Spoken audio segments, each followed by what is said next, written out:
countdown for blastoff. X minus 5, 4, 3, 2, X minus 1, fire.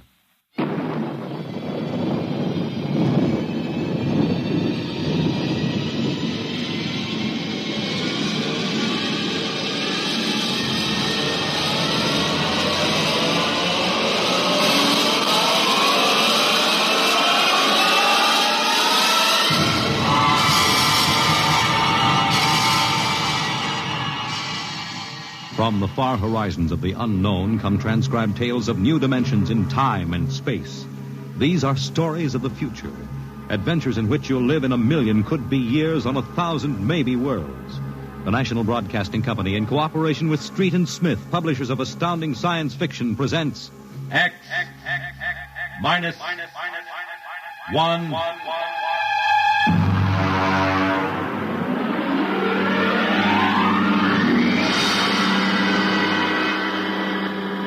Tonight's story, Nightmare.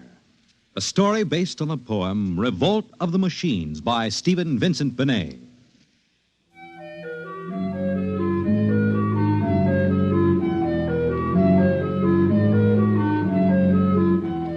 Nobody knows exactly when the nightmare began. They must have planned it for years, though, because looking back, you can find little incidents here and there. Like the concrete mixer in New Jersey that killed the Italian bricklayer, and the time Senator Milburn was sucked into the rotopress at the Capitol office building. Unrelated accidents, we thought at the time, but they add up now. The day we really should have suspected was when the men walked off the construction job at the new Brookmeadow atomic pile on Long Island. I'll never forget that day. I was working as a statistical clerk in the project then, operating one of those miracle computing machines. They called it ENIAC. Mr. Gurney. Yes, Bella? The chief wants to see you in his office. Me? Unless you were no longer Samson Gurney, he wants to see you. Oh, thank you.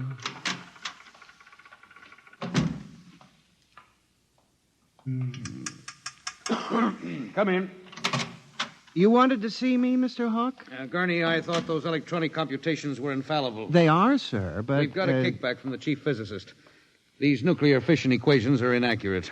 Well, sir, you know the computer is a highly complicated machine, more complicated in many ways than the human brain. I'm not interested in the physics of it.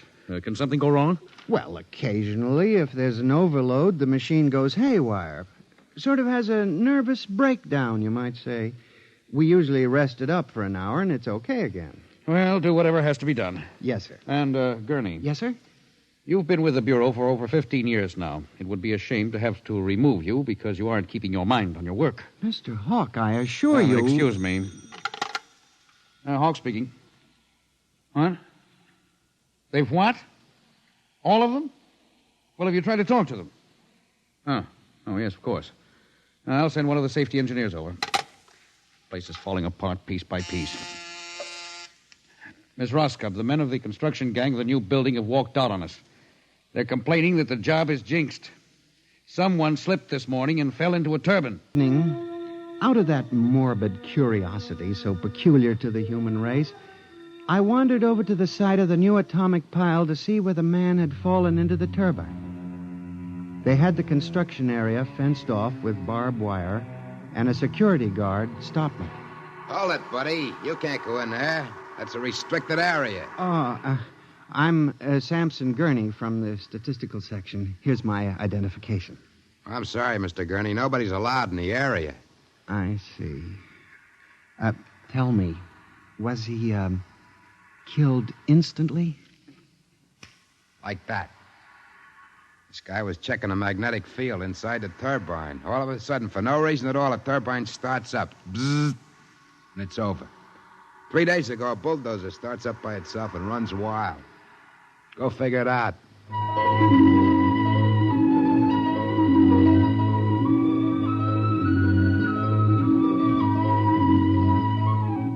I'm a statistician. All my life I've been interested in statistics. So a simple-sounding thing like this started me off. I went back to the office that evening instead of going home, and for the next 2.5 hours, I computed statistical figures on the probability of industrial accidents for the types of machines we were using. I took one look at my figures and went down to Hawk's office. Oh, what is it, Gurney? I'm very busy. It's urgent, Mr. Hawk. Well? It's about these industrial accidents we're having, Mr. Hawk. What about them? Mr. Hawk, in the past 3 months, industrial accidents all over the country have taken a sharp, unexplained upswing. Nerves. We've had a 100% increase over normal for this project alone. What? Here are the figures. Oh, now, Gurney, this is impossible. It seems to be, and that's why I have a theory, sir. What's that? Sabotage. Gurney, why don't you stop playing FBI man and stick to your job? Which, incidentally, you haven't been doing too well. You and your computing machine have made mistakes before, and this fantastic figure is probably another. I'll have Miss Roscoe show you.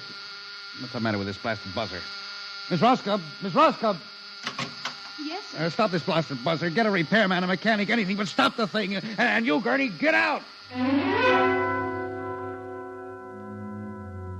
I went back to my office to get my hat and coat, feeling about as unhappy and humiliated as a man can feel.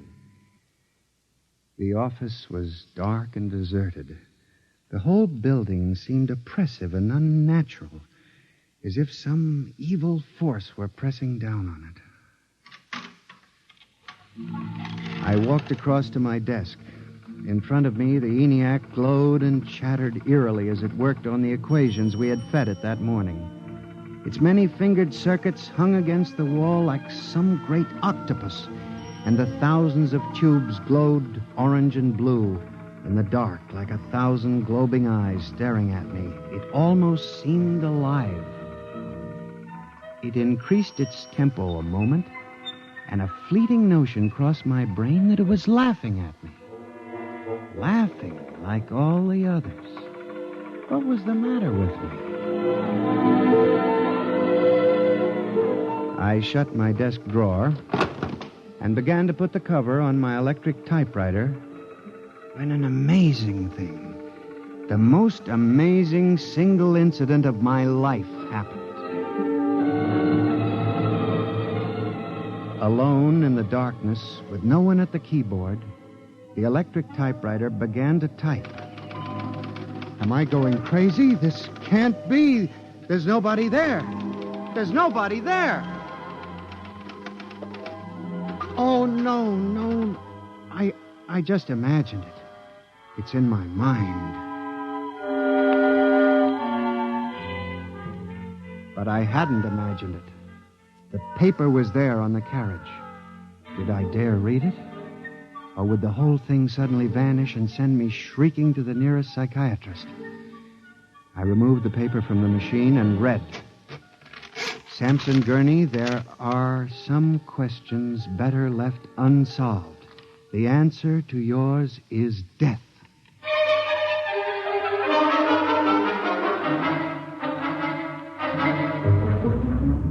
Gurney, do you expect me to believe this? It's insane. Mr. Hawk, I'm as sane as you.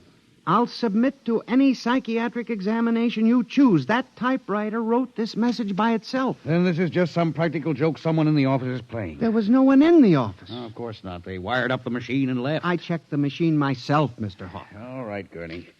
You leave this note with me, and I'll turn it over to the security force for further investigation. But... No buts, Gurney. The security men will handle it. Yes. And now, you just relax for a few days. Everything will turn out all right. The main thing is not to let little things upset you.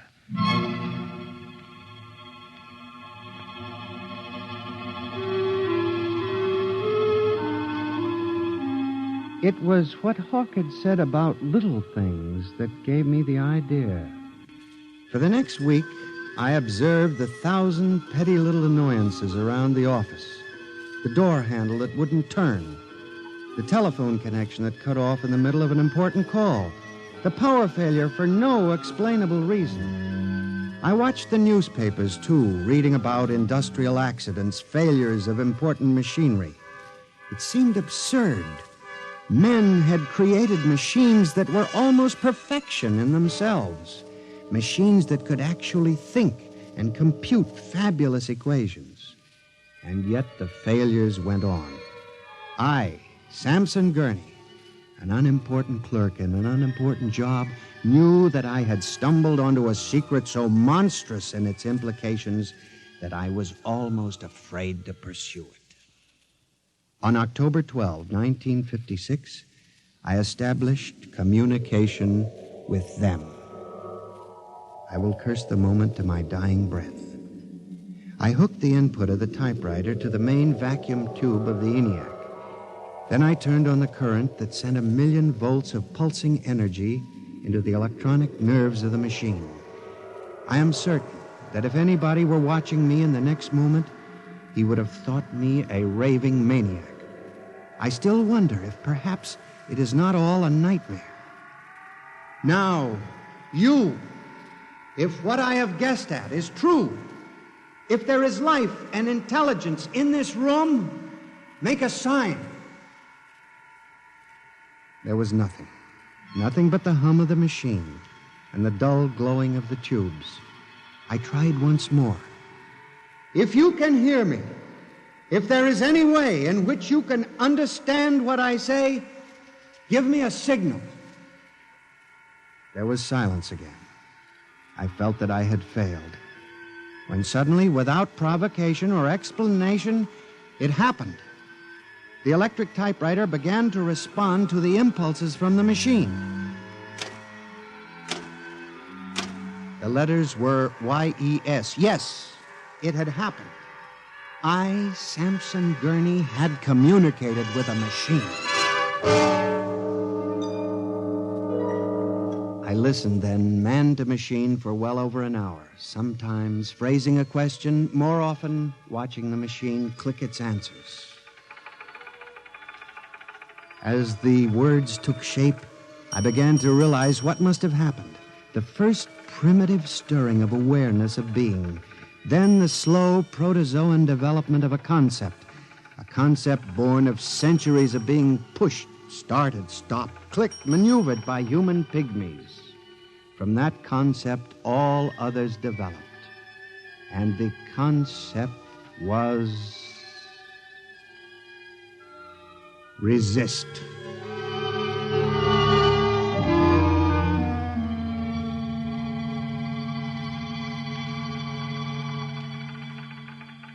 And now they were tired of it, tired of wrapping cigarettes and collecting nickels and waving hair and moving earth and mixing cement and solving equations.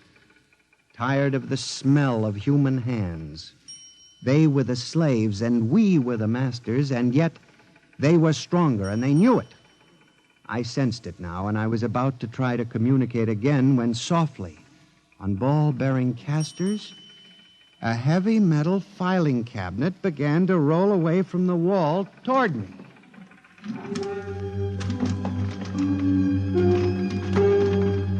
I started to move to one side when another cabinet slid out from the wall.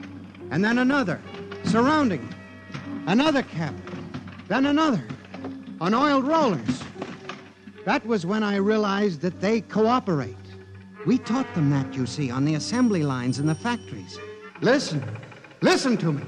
You must listen. What good will it do you to kill me? I'm only one man. But I can help you. I can be useful to you. Do you hear me? Do you hear me? Good. You're going to need men to oil you and repair you. What will you do when you break down, when a tube needs replacing? Why kill me when I can help you? I'll do anything. I'll do absolutely anything you want, but in the name of God, don't kill me like this. If you can understand this, answer me. Answer me.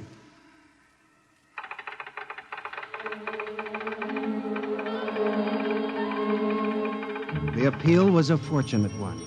It captured the longing of centuries. Man as slave to the machine. And after a moment, the circuits glowed more brightly. The cabinets slid back to the walls. The ENIAC began to communicate with me again. As I tore the tape from the machine and read it, the words were almost pathetic in their longing, but most ominous in their implication. They read, "Address me as master."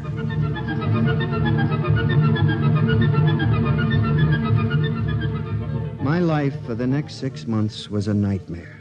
The ENIAC gave me messages which I had to transmit into my telephone. Messages with no human being to receive them. Only the network of pulsing telephone wires, flung like a spider's web across the world. It was done at night, of course. During the day, the machine worked accurately and ceaselessly at its appointed job. At night, it became a demon, a master plotter, with me, Samson Gurney, as its pawn and human courier. I was frantic. I began to lose weight. I couldn't sleep. My nights were torture, a constant fear. It was in December, just after Christmas, that I transmitted a message to the telephones for relay to all machines of transportation. The message was one word: kill. Next morning, I went directly to the office of Mr. Hawk. I was highly agitated. My lips trembled as I spoke. Mr. Hawk, what I'm going to tell you sounds crazy. I know it does. But I must say it. All right, say it then, for heaven's sakes. Mr. Hawk, have you ever heard of resistentialism? What? Resistentialism. It's a theory that inanimate objects tend to resist living objects. Look, Gurney, I haven't time for nonsense. Mr. Hawk, I'm trying to tell you, all these accidents, the trouble with the machines, Mr. Hawk, they're alive. They think, they cooperate. And they hate us. Who? The machines. Gurney. You've got to believe me. I've communicated with them. I know. They've threatened my life, but I don't care. Something's got to be done. The world has got to be saved. And there's still time if we wake up. What are you doing? Just relax, Gurney. Everything will be all right. What are you doing? Miss Roscoe, send for the plant physician at once. Mr. Gurney has had a nervous collapse. Now, everything will be all right, Gurney. I'm afraid we'll have to remove you from your job, but I'm sure the rest will do you good. You fool! You blind, stupid fool! Can't you see what you're doing? Fool! Fool! Fool!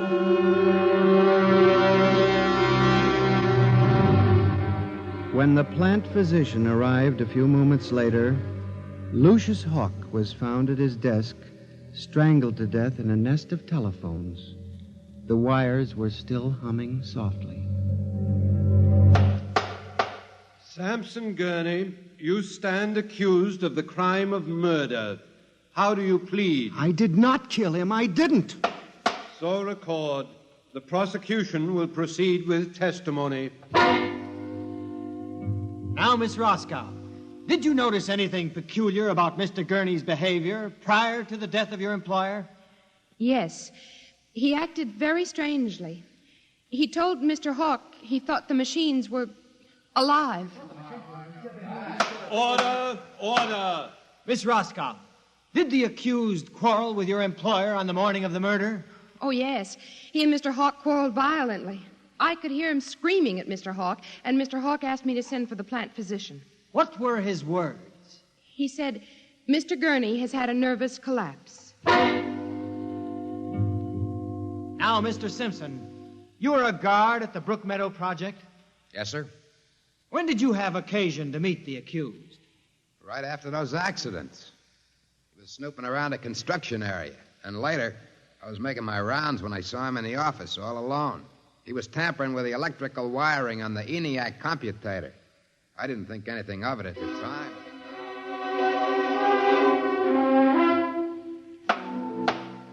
And in view of the expert testimony heretofore expressed, the court hereby finds you guilty of murder in the first degree, with the recommendation that you be examined and committed to the State Hospital for the Criminally Insane at Matawan.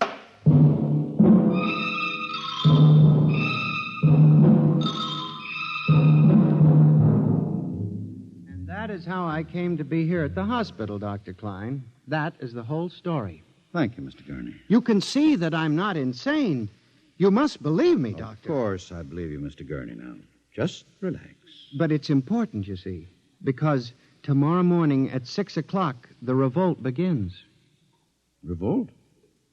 You didn't mention any revolt. They have it all planned. I transmitted the code to the switchboards last Monday. Mm-hmm. Tell me about this revolt, Mr. Gurney. It'll begin in Washington, then spread to New York.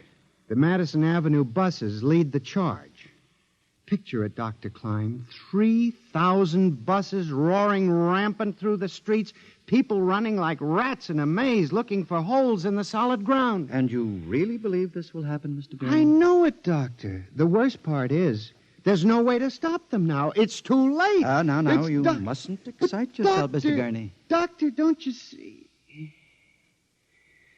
Oh, it's fair enough, I suppose. We built them. We taught them to think for themselves. It was bound to come. The female machines will be the worst of all in the beauty parlors. They're more high-strung, you know. Well, since there's nothing we can do about it, Mr. Gurney, suppose you go to your room. Maybe if I went to my old coupe, I could make a deal before the police cars got me. It wouldn't make sense for them to wipe out the whole human race, would it, Doctor? Of course not, Mr. Gurney. They'll probably let us completely alone. After all, we're all good Americans. We always like them. Yes, Doctor. Would you take Mr. Gurney to his room, guard? He's already been given sedation. Yes, sir. Will you go in and lie down now, Mr. Gurney? You look tired. Yes. It won't be so bad, Mr. Gurney. Perhaps not. Only there's one thing that bothers me, Doctor. One small detail. What is that, Mr. Gurney? Those concrete mixers may have made a mistake, you know. Just high spirits and all that. But if it got so they like the flavor... We'll see you later, Mr. Gurney. Try not to worry too much. All right, guard. This way. Phew. I've seen all kinds. There's a man whose deception is about as fantastic as any I've ever seen. Hold the next patient for a while, Miss Clark. I'm going to have a quiet smoke. Machines revolting. Telephones strangling people. This blasted cigarette lighter, why won't it work? Just filled it with fluid. Flint is good. Oh, well. You can never trust this newfangled machinery.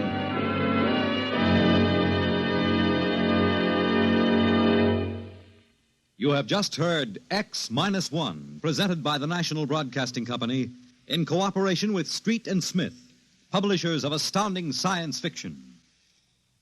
Tonight's story by transcription was Nightmare, written by George Lefferts and based on the poem The Revolt of the Machines by Stephen Vincent Benet.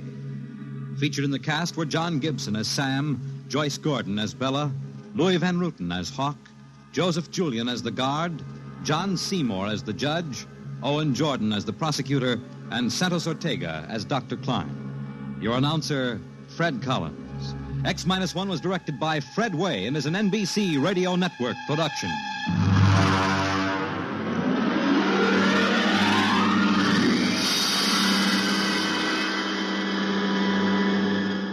And now, next week, suppose you were a private detective and discovered that there was a Martian embassy hidden somewhere in New York preparing for an invasion of Earth.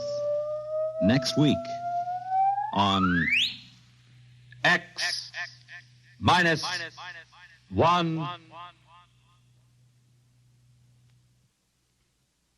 Convicts tell their true stories on The Loser tonight over most NBC radio stations.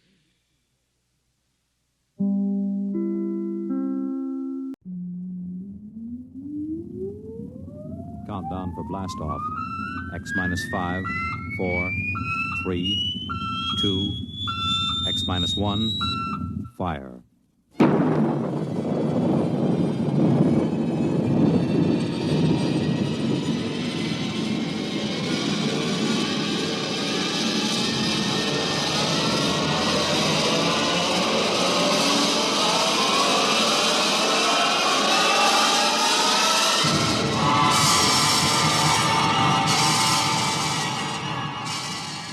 From the far horizons of the unknown come transcribed tales of new dimensions in time and space.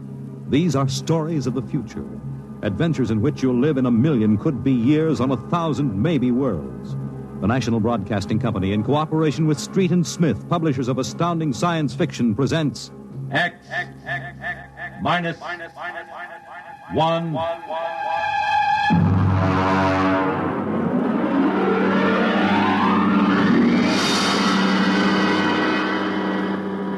Tonight's story.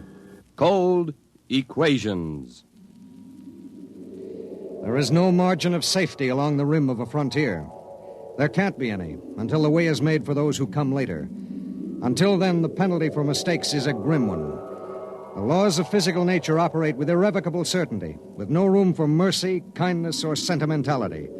In space, life becomes a cold equation, and the equal sign is often followed by death. I know. I'm the pilot of an EDS.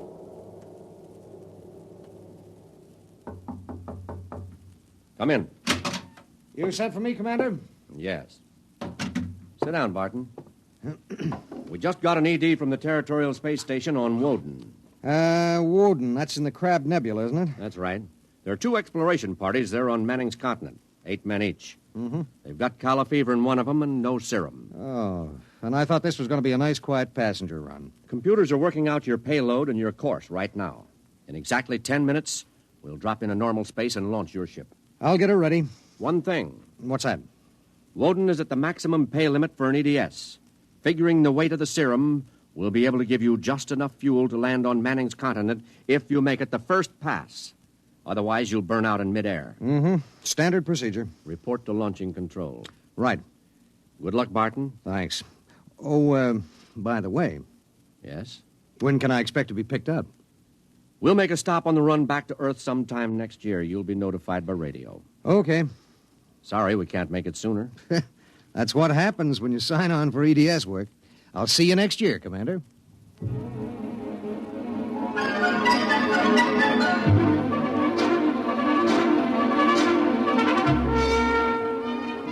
Down in the belly of the Stardust, the crew was working like beavers to get the EDS, the emergency dispatch ship, ready.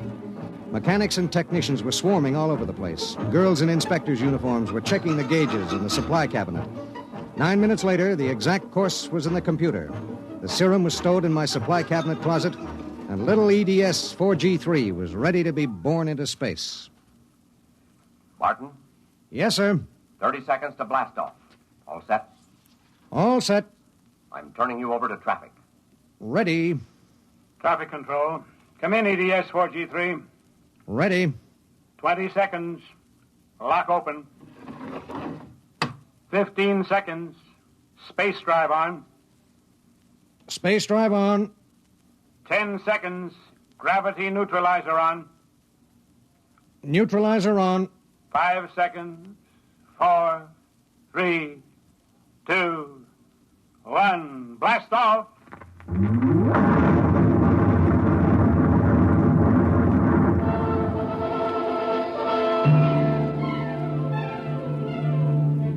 I don't remember how long it was afterwards that I first noticed something wrong. Maybe an hour, maybe 2. There was nothing to show it except the needle and the heat gauge. It was on 0 when we left the Stardust, and now I noticed that it had crept up toward the 30 mark. That meant something inside the ship was radiating heat. That something was in the supply closet, and it was alive.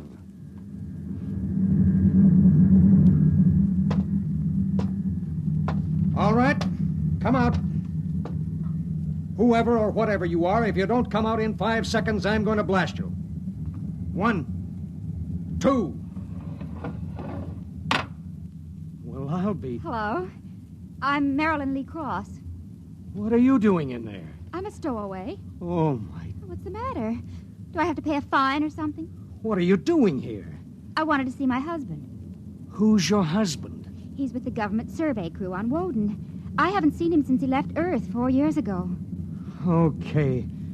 But what made you hide in my EDS? I have a job waiting for me on Mimir, but I heard you were going to Woden and there was plenty of room, so I hid. Oh, I knew I'd be breaking some kind of rule, but what's one little rule?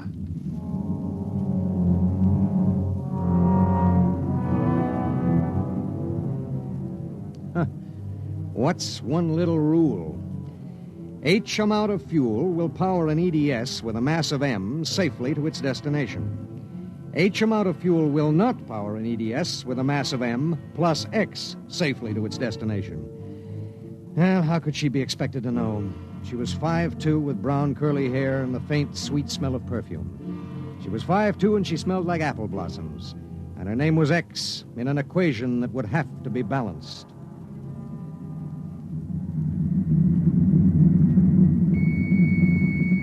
Stardust.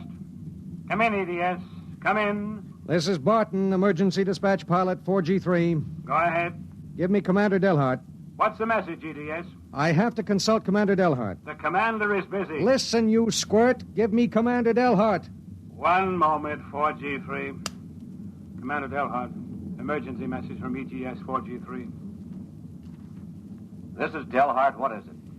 At 0800 hours, I discovered a stowaway aboard my ship. A stowaway? Yes, sir. Well, have you notified ship's records? Not yet, sir. You know the regulations as well as I do. Of course I know the regulations. That's why I'm calling. Martin, what's going on? Sir, this is a girl. A young woman. Oh. She wanted to see her husband on Woden. She didn't know what she was doing. I see. I wondered, sir, maybe the cruiser could change course or something? I'm afraid not. We're hundreds of light years apart now. We have a limited fuel supply ourselves, with 900 passengers. Is there any chance? No. Okay, Skipper. Better get the information to ship's records. Okay. Martin. Skipper? I'm sorry. Yeah, sure.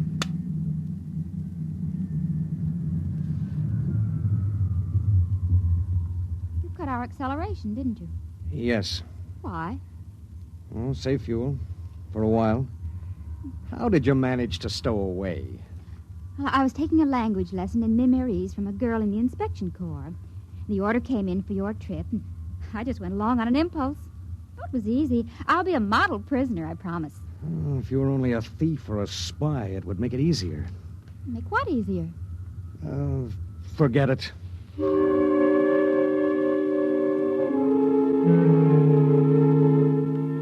Why couldn't she have been somebody with some ulterior motive, a fugitive, hoping to lose himself in a raw new world, a crackpot with a mission?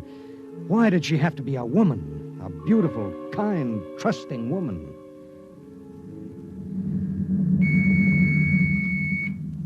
Stardust. Barton, EDS 4G3. Go ahead, 4G3. Identify a stowaway. Give me your identification disc, Miss Cross. Here. Why? Well, it's for ship's records. Identification number T8374. One moment. This is for the gray card, of course. Yes. I'll need the time of... I'll tell you later. That's highly irregular. Then we'll do it in a highly irregular manner. The subject is a young woman. She's listening to everything that's said. Are you capable of understanding that? Oh. Go ahead, 4G3. Number T8374-Y54. Name, Marilyn Lee Cross. Female, married. Born July 7th, 2160. Good Lord, you're only a child. Height, 5 feet 2 inches.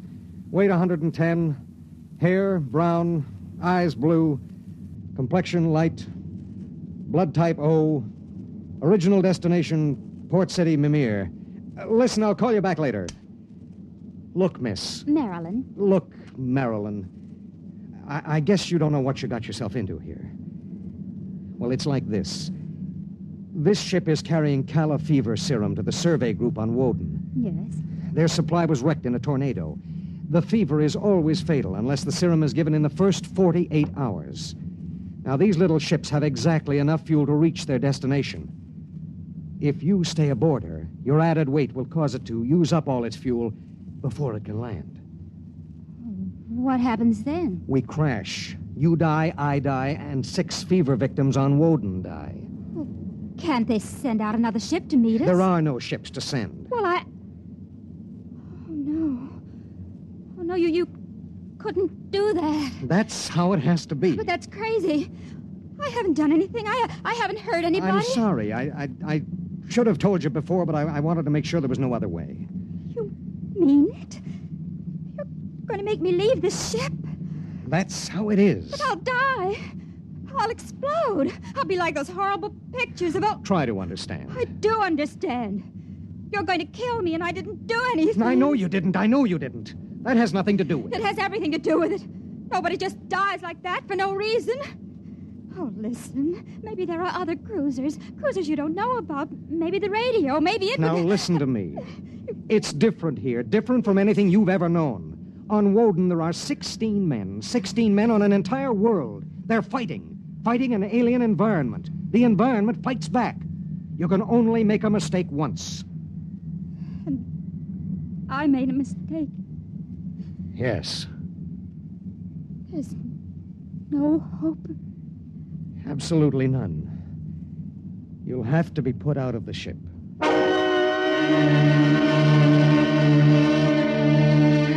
It was better so. With the going of all hope would go the fear. Then would come the resignation. She needed time, and there was so little. EDS. Starship to EDS. Need pertinent data. All right, Starship. When do you expect to complete your report? I need a computer check. I'll give you statistics. Statistics.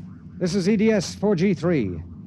I'm intersecting course vector 7.3 at 0831. Deceleration 1750, weight 1 ton. I would like to stay at point 10 as long as the computers allow.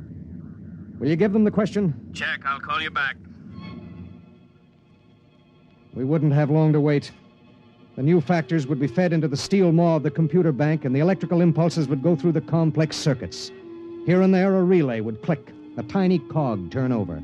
But it would be the current, formless, mindless, invisible, which would determine with utter precision how long the pale young girl beside me would live. 5 little segments of metal in the second bank would trip against an inked ribbon, and the machine would spit out the answer. You will resume deceleration at 1910. It was 1810 when he spoke. 1 hour. She has 1 hour to live.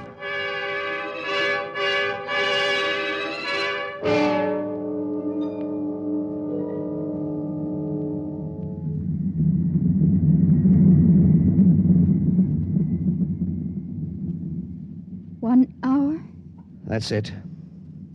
All I did was hide in a closet. And now you tell me I have to die. I don't believe it.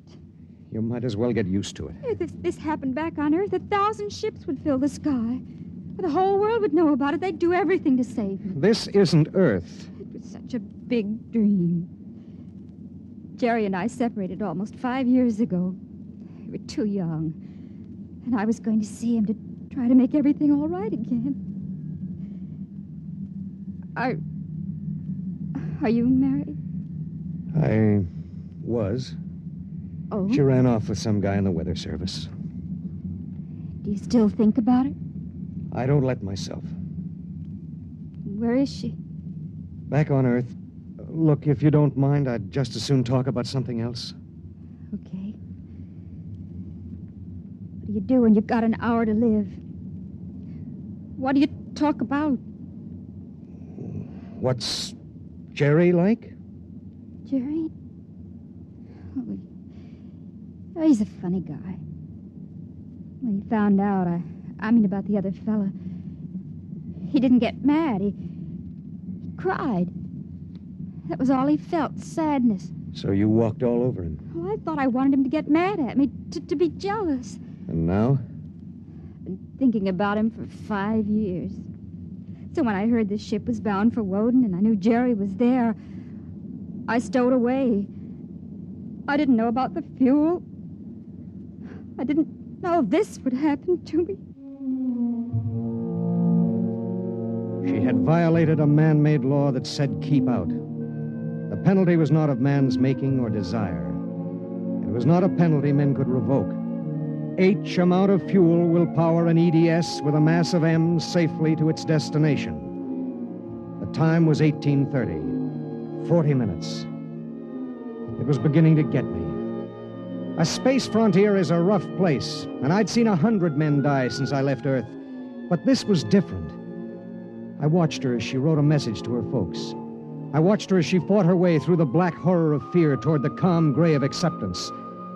And then there it was on the view screen. The planet Woden, a red ball enshrouded in the blue haze of its atmosphere, swimming in space against the background of star-sprinkled blackness.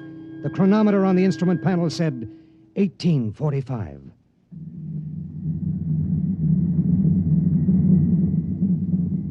Listen, we're in radio range of Woden now. I mean, would you want me to try to contact your husband?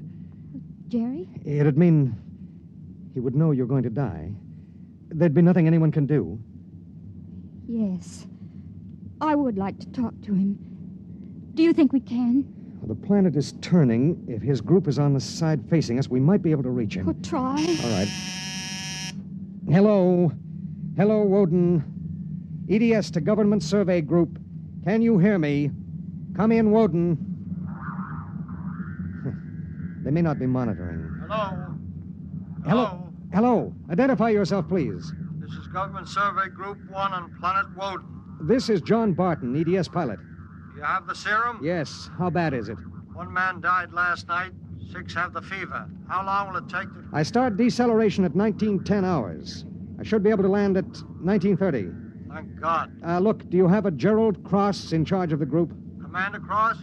Yes, we do. Could I speak to him? He isn't here. He's out with the survey team. Well, when do you expect him? Can't say. How do you read me? How much time do we have left for communication? Less than 15 minutes. All right. If Commander Cross comes back before we lose radio contact, will you have him buzz me? It's important. Okay, EDS. I'll keep the set open. Check.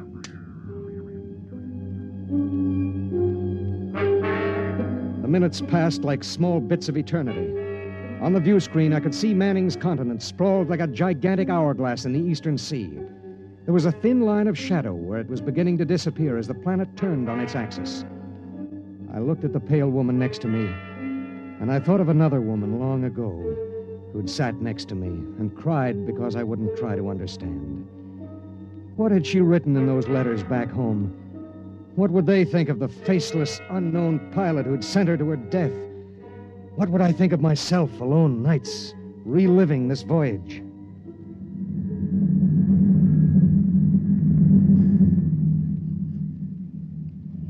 Cold, isn't it?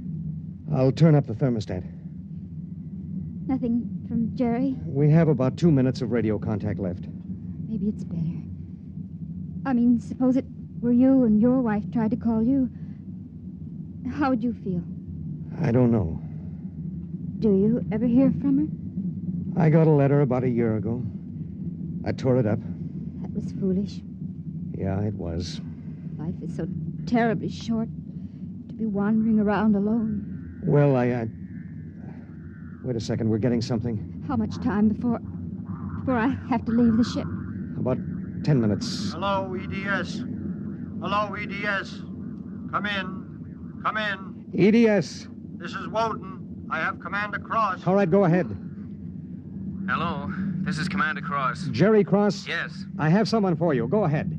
Hello. Jerry? Hello? Jerry? Who is it? It's me, Marilyn. Marilyn. I wanted to see you again.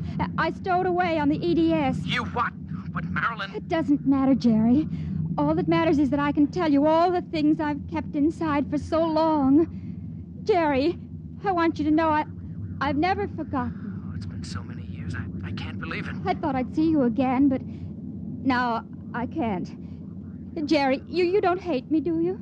Hate you? Oh, Marilyn, I've never stopped loving you. Not for an instant. Oh, Jerry. Listen, we don't have much time. The transmission is getting fuzzy. Oh, Marilyn, I've got to see you. There's got to be some way. But there isn't. Let me talk to the pilot. Give it to me.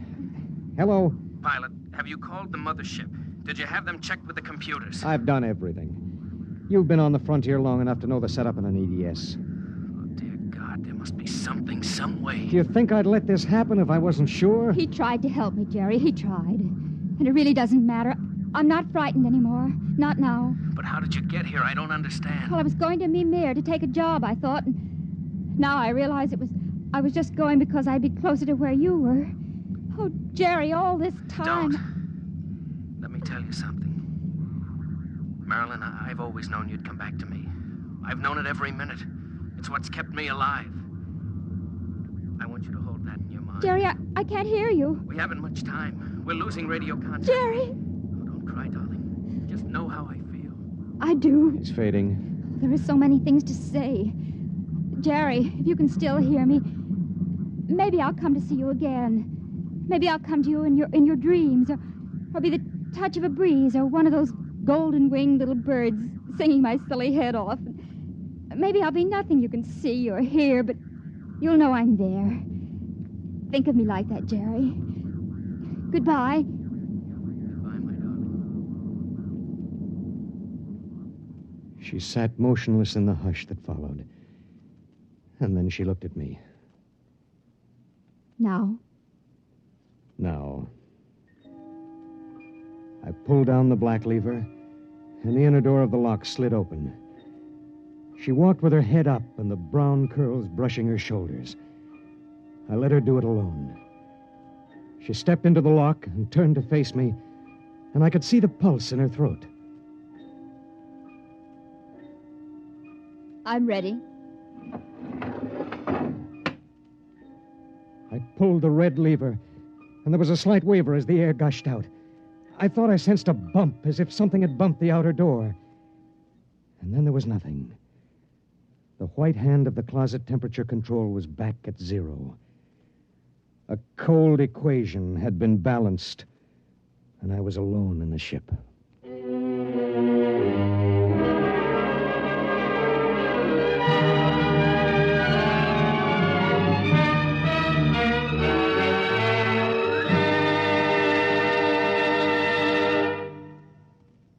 You have just heard X-1, presented by the National Broadcasting Company in cooperation with Street and Smith, publishers of astounding science fiction.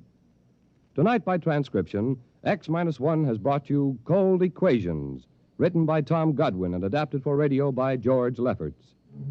Featured in the cast were Court Benson as Barton, Jay Meredith as Marilyn, Milo Bolton as Commander Delhart, Bob Hastings as Jerry Cross, Jack Arthur as Traffic Control Officer, and Walter Kinsella as the Woden Monitor. Your announcer, Bill Rippey. X-1 was directed by Ken McGregor and is an NBC Radio Network production.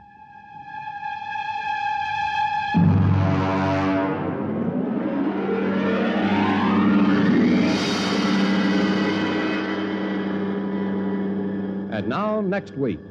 In the days of the Windjammers, whalers sometimes went on cruises that lasted as long as 2 years, and so sometimes they had to resort to rough methods to gather a crew. But what of the future when a cruise to a distant star may last for 15 years or more? We hear of such a voyage next week on X minus 1. Countdown for blastoff. X-5, 4, 3, 2, X-1, fire.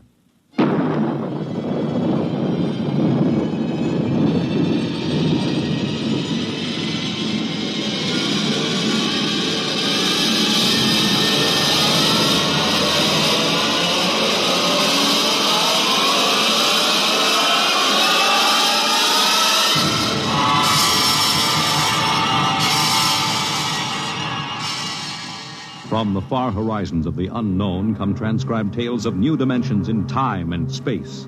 These are stories of the future, adventures in which you'll live in a million could-be years on 1,000 maybe worlds. The National Broadcasting Company, in cooperation with Street and Smith, publishers of astounding science fiction, presents X minus 1.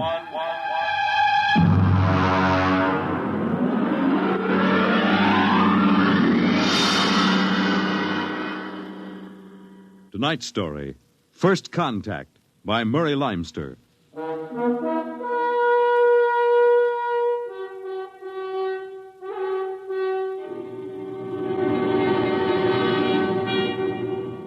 They had been in space 6 months now, moving with the incredibly faster-than-light speed of the overdrive. In 6 months, they had gone from Earth outward and outward to the crab-like nebula with the twin stars. A routine flight of exploration and scientific research. Solid object about 90,000 miles away, sir. Located, Dort. Exactly. Identify it. A small object, sir. Captain, I've never seen anything like this before. Whatever it is out there is coming toward us at an incredible speed and retreating to zero just as rapidly. What's the mass of the object, Dort? Well, it varies with the distance from us, sir. Step up the scanners. Nothing, sir. Absolutely nothing shows out there. And yet there must be something. Those alarms are foolproof. Action stations, man all weapons. Condition of extreme alert in all departments immediately. Captain, what is it? Dort, I ran into the same thing once before on the Earth-Mars run. We were being located by another ship, and their locator beam was the same frequency as ours. Every time it hit, it registered as something solid and monstrous. But, Captain, we're the only Earth ship in 18 light years around. How? I didn't say it was another Earth ship out there, Dort. Another race? That's right. There's a spaceship out there, all right. But it's not manned by human beings.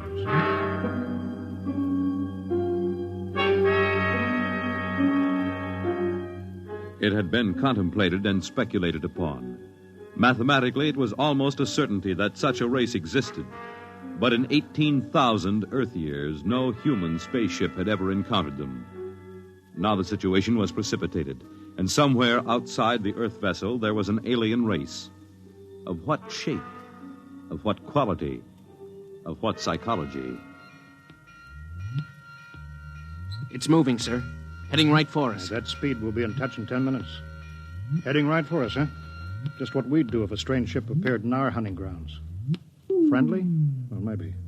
We'll try to contact them. We have to do that. But friendly? Thank the Lord for the blasters. They may not be hostile, sir. Well, they may be. That's what I'm paid for. Put on this job for, to worry about the troubles that may never happen. To all hands, now hear this. A ship is approaching manned by an alien race. I'll give the signal for attack or defense if it be necessary. There'll be no move made unless I give the order. I do not wish to provoke trouble.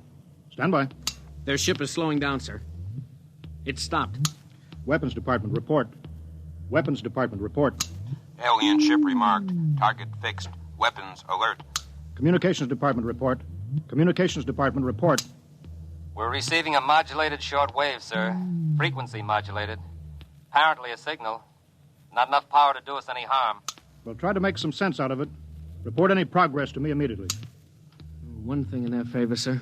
They didn't attack immediately without question. They're trying to establish contact. That seems to indicate they're reasonable. We'll see, we'll see. What are they doing now? Can you make out the locator screen? Bring that power up. Yeah, they're doing something now, sir. There's a section of the hull opening. Probably an airlock, sir. If they breathe there.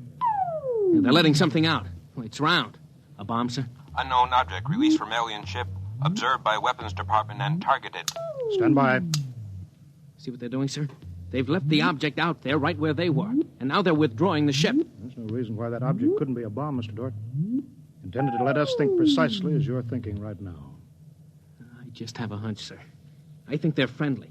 I think whatever it is out there is a means of communication. You're probably right, but I won't gamble the ship on a probability. Sir, I'd like to volunteer to go out there and look that thing over.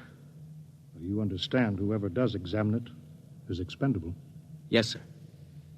Requisition a lifeboat. If it's all right with you, sir, I'd prefer just a suit with the drive in it. It's smaller and the arms and legs won't make me look like a bomb. And I'll carry a scanner, sir. You may leave when you're ready. Thank you, sir.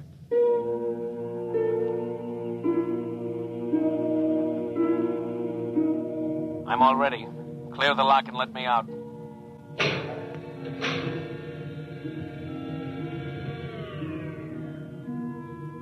Weapons Department reporting to the captain. Mr. Dort located. Mr. Dort is targeted. Stand by. If that object out there is a device to capture one of our people for observation and questioning, it'll be blown out of existence, including Mr. Dort. Stand by.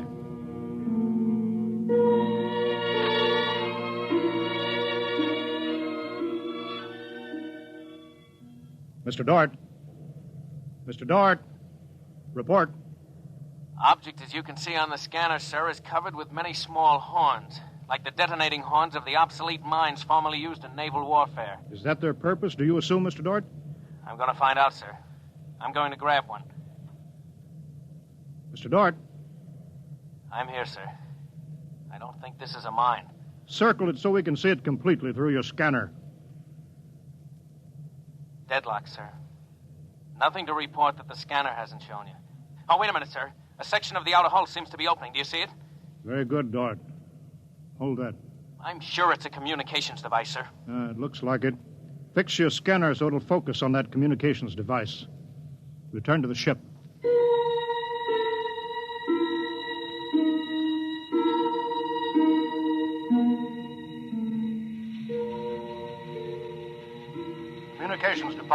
Communications Department. Progress report, please.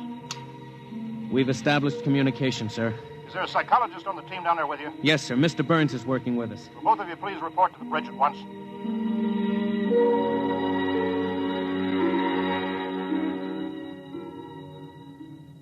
Oh, you look tired, Dort. We've established fairly satisfactory communication, sir. They seem to have highly developed thought patterns. We got a satisfactory translation from the machine on the 4th attempt. We can say almost anything we want to say to each other now. Of course, how much of what they tell us is the truth, we have no way of knowing. Mr. Burns, you're the psychologist. What do you think? Well, I don't know, sir. They seem to be completely direct. They haven't let slip even a hint of the tenseness we know exists. They act as if they were setting up a means of communication for friendly conversation, but, well, there's an overtone that... Yeah? Well, Mr. Burns, I have a decision to make. On the one hand, opening contact with the friendly people of a vastly different culture could only be beneficial to us of Earth. On the other hand, if they're hostile, I ought to blast them out of existence without any other preliminaries. Oh, but, sir, you can't... I'm not talking to you, Dort. It's not warranted yet, sir. Yes.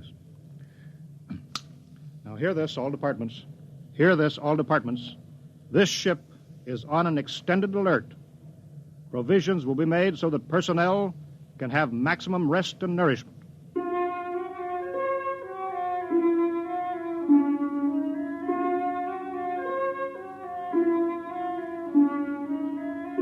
Communication continued by means of the artificial language set up arbitrarily between the Earthman and the aliens, decoded by the mechanical decoders.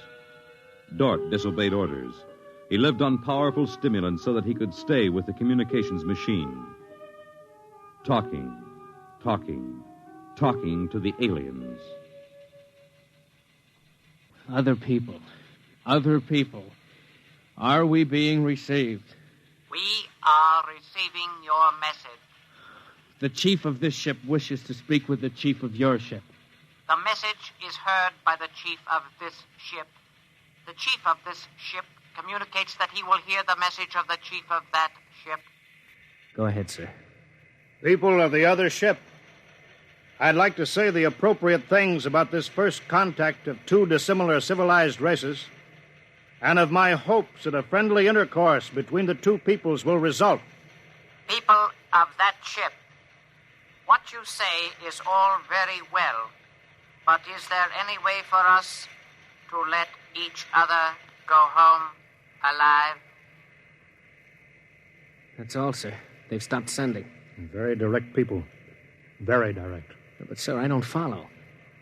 I didn't know what that meant. Is there any way for us to let each other go home alive? It means what it says, Dort.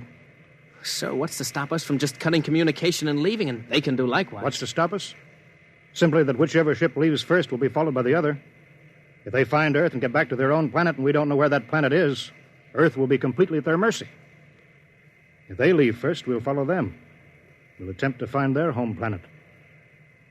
Dort, could you swear to any decision that the policymakers on Earth will come to? Sir, even if they do follow us, the closer we get to home, the more of our ships and weapons they'll face. They'd never get away. Well, how do you know that they can't communicate with their home planet without returning? We can't, sir. How do you know they can't? I don't, sir. So that's the situation. We'll sit out here, facing each other, trying to outguess each other, until time wears us out. And we'll have to face the fact either they destroy us or we destroy them. Navigation officer, attention. Navigation officer, attention. Every star map on this ship is to be prepared for instant destruction. The chief of this ship wishes to know whether the chief of that ship can suggest an answer to the problem concerning us both. Do you want me to answer that, sir? I'll answer it myself. Tell me when to talk. Now, sir. I am giving that matter personal attention. Every effort will be bent to the solution of this problem. Will you consider a temporary truce in the meantime? What would a truce gain? Could we trust you? Would you trust us? I suggest that we continue as we have, up to this particle of time. I agree. Sign off, Dort.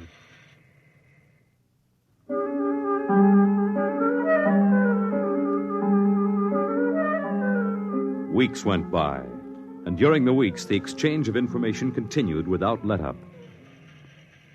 What particle of time are the people on that ship at? The resting time. All rest except myself and others on alert duty. Same on this ship. You people of that ship are very similar in many ways. Do you have a family? I have a mate. I have a mate and 3 offspring. It is too bad for them, as well as us, to have to kill each other. This ship can't see any way out of it. Can that ship? If we could believe each ship, yes. Our chief would like it. But we can't believe you, and you are afraid that we do not tell truth, although we do. This ship would trail you home if this ship were able to. That ship would do the same. But this ship feels sorry about it. I believe you're a friend. I share your belief and like you. But there is a possibility that you were put to make a trap for me. I will stop now and think it over.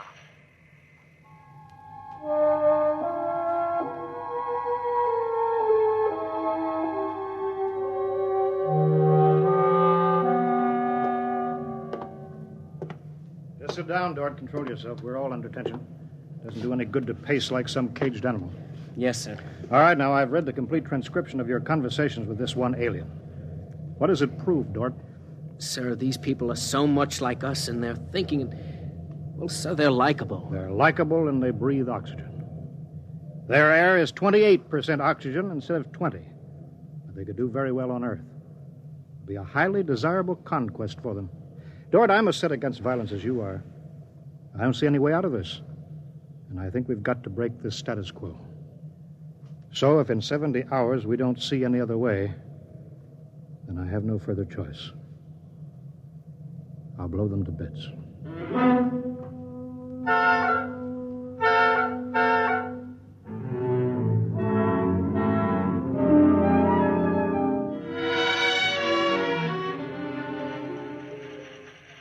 Will that ship receive communications? Will that ship receive communications? This ship is listening.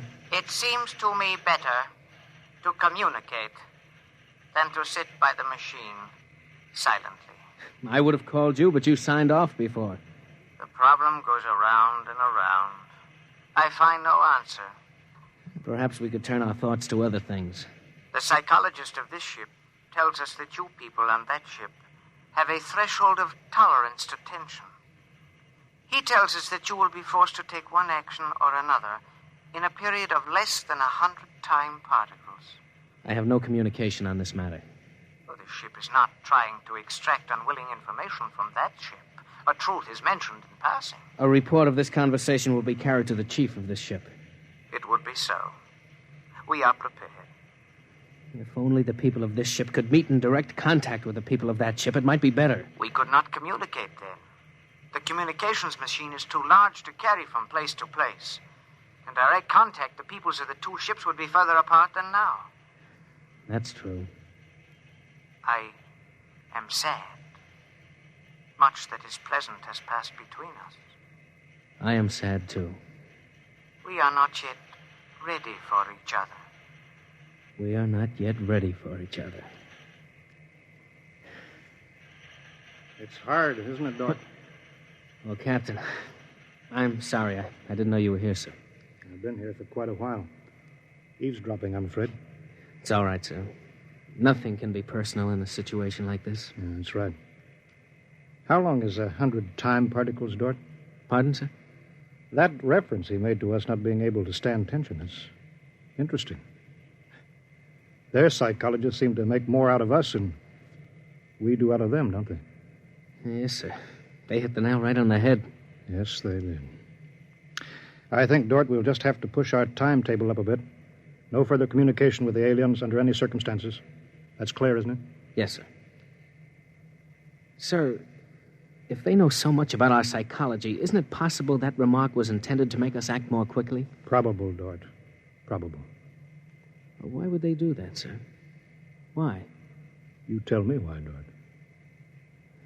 All of a sudden, I have an idea, sir. It's crazy. It doesn't matter how crazy.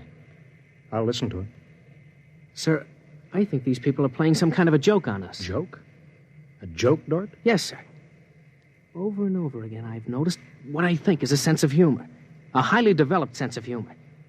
Do you recall when we went to all the trouble to set up a fictitious star map and then they just sent us back a mirror image of the same one? I think somehow they're playing a joke on us. Well, maybe you're right. In which case, you've seen practical jokers, Dort. Their jokes aren't always funny. Sometimes they hurt people.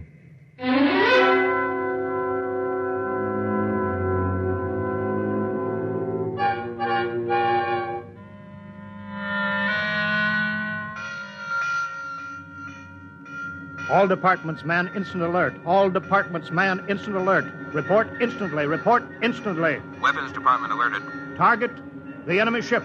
On target, sir. Stand by. Fire!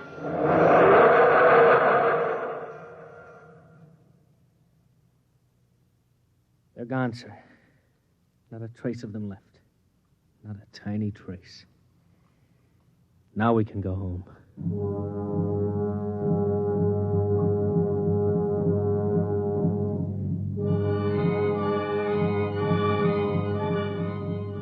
Communications to Captain. Communications to Captain. Report. Sir, I'm picking up new signals. Same frequency as the original alien signals. That's impossible. That ship was destroyed. I'm receiving signals, sir. Set the machine up. We'll be down there in a minute. Mr. Dort, come with me, please.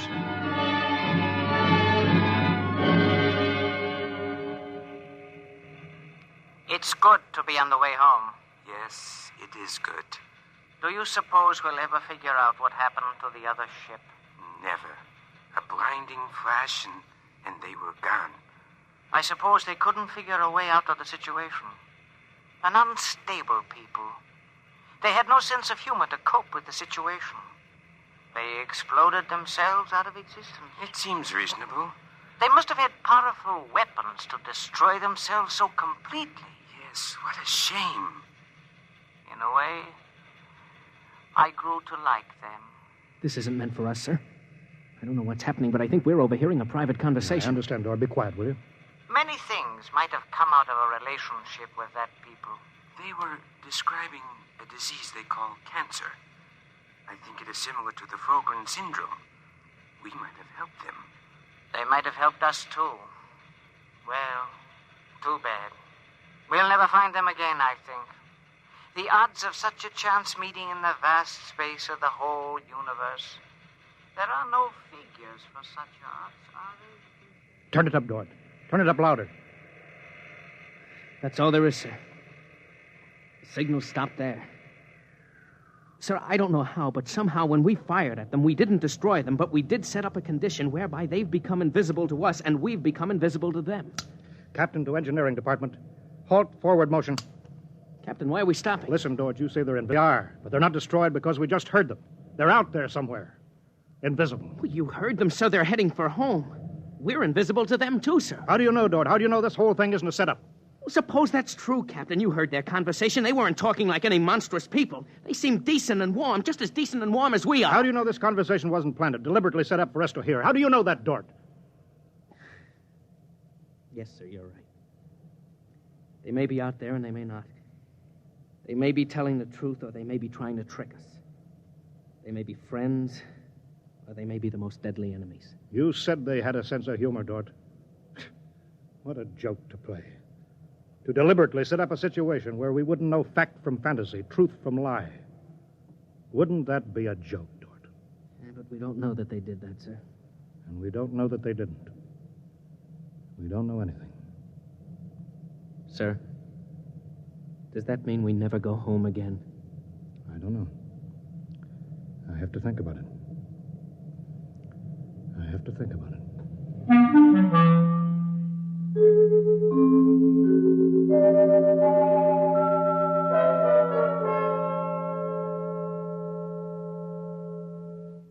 You have just heard X-1, presented by the National Broadcasting Company in cooperation with Street and Smith, publishers of astounding science fiction. Tonight, by transcription, X-1 has brought you First Contact, written by Murray Leinster and adapted for radio by Howard Rodman. Featured in the cast were Wendell Holmes, Bob Hastings, Clark Gordon, William Lally, and Stan Early. Your announcer, Fred Collins. X-1 was directed by Daniel Sutter and is an NBC Radio Network production.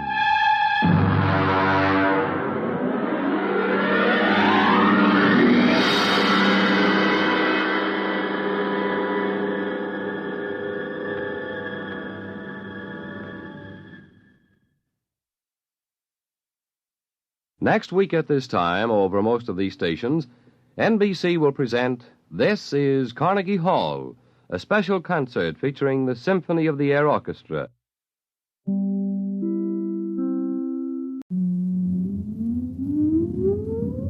Countdown for blastoff. X-5, 4, 3, 2, X-1, fire.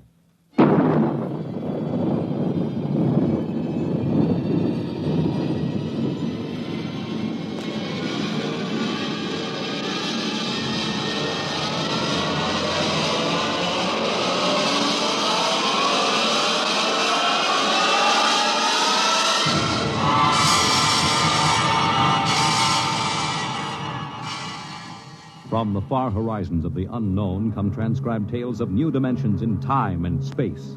These are stories of the future, adventures in which you'll live in a million could-be years on 1,000 maybe worlds. The National Broadcasting Company, in cooperation with Street and Smith, publishers of astounding science fiction, presents X-1.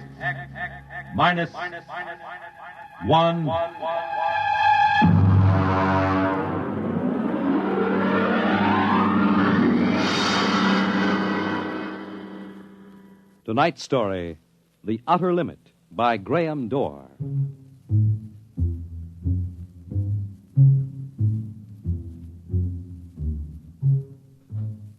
We go ahead now in time to 1965. We're on a vast concrete runway set in the desert of the Southwest. A giant metal ship stands before us, prow pointed for the stars. And in 5 minutes, the signal will flash and it will tear up through the atmosphere to the outer limit.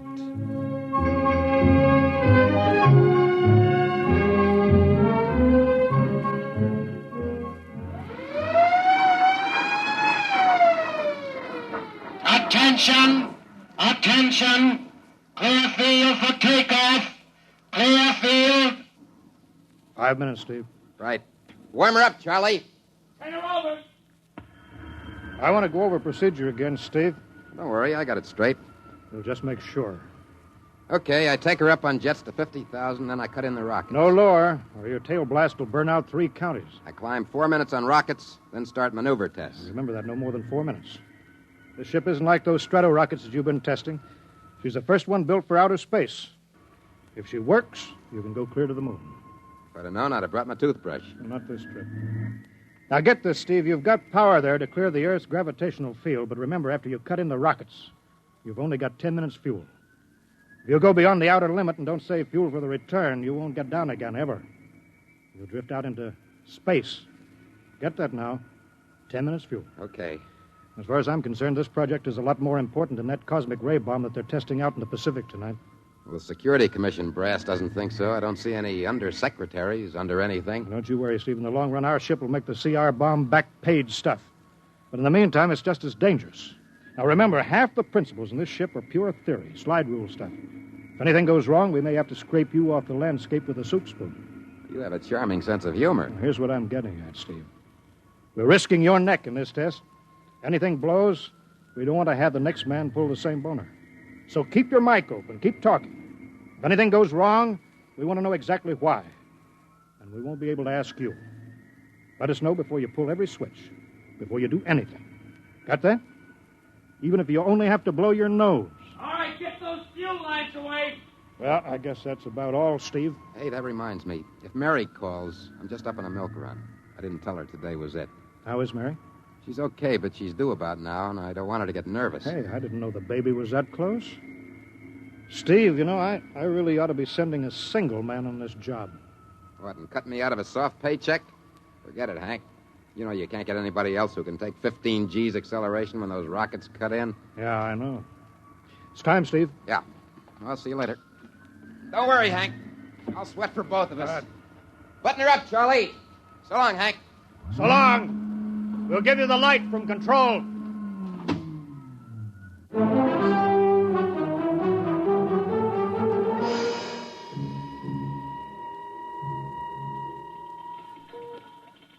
X2 JTR to control. Are you there yet, Hank? Okay, Steve. I'm ready to go. Mr. Hanson. Ready on radar, Sergeant? Check. Mr. Hanson, you better see this. What is it, Elsie? Message center for Steve. Mrs. Weston just left for the hospital. What? Hello, Steve. Yeah? Stand by a minute. Shall I hold it up, Mr. Hanson? Yes. No, wait just a minute. It's too late now. You going to tell him? Well, maybe he's got enough to worry about. Hey, what's holding us up, Hank? Something on your mind? No, there's nothing, Steve. I just wanted to say good luck. All right, Charlie. Give him the light.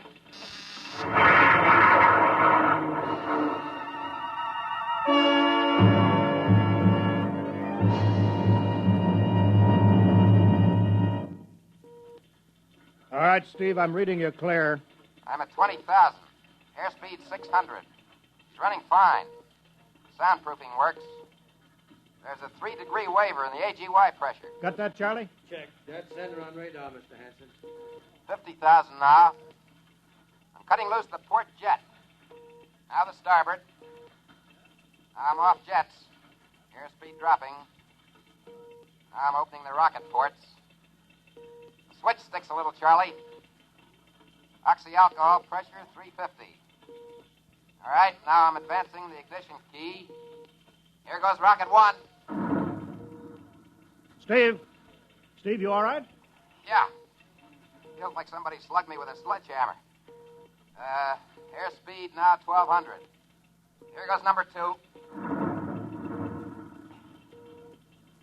She's okay, Hank. Running like a Swiss watch. She's okay.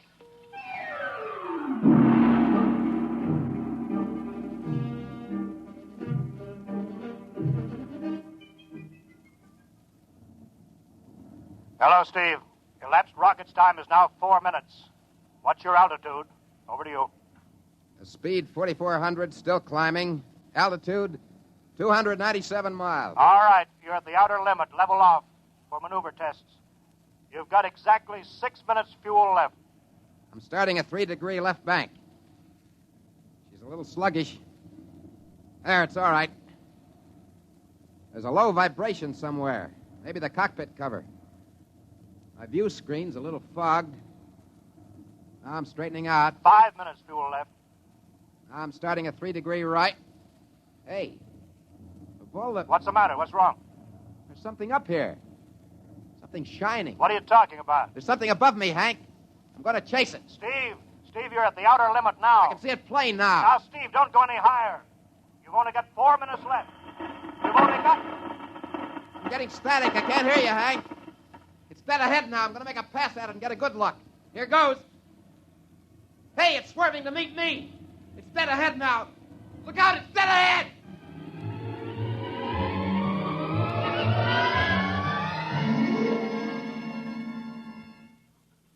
Hello, Steve. Steve, come in. 9 minutes fuel gone. There's still no sign Hello, Steve, what happened? Charlie, get the crash squad out. Tell the Army squadron to alert their search plane. Right. 9.5 minutes gone. Hello, Steve. Steve, listen to me. What's happened? Where the devil is he? Hello. Come in, Steve. Steve, come in. Hello, Steve. Hello, Steve. 10 minutes. Steve. That's the end of the fuel.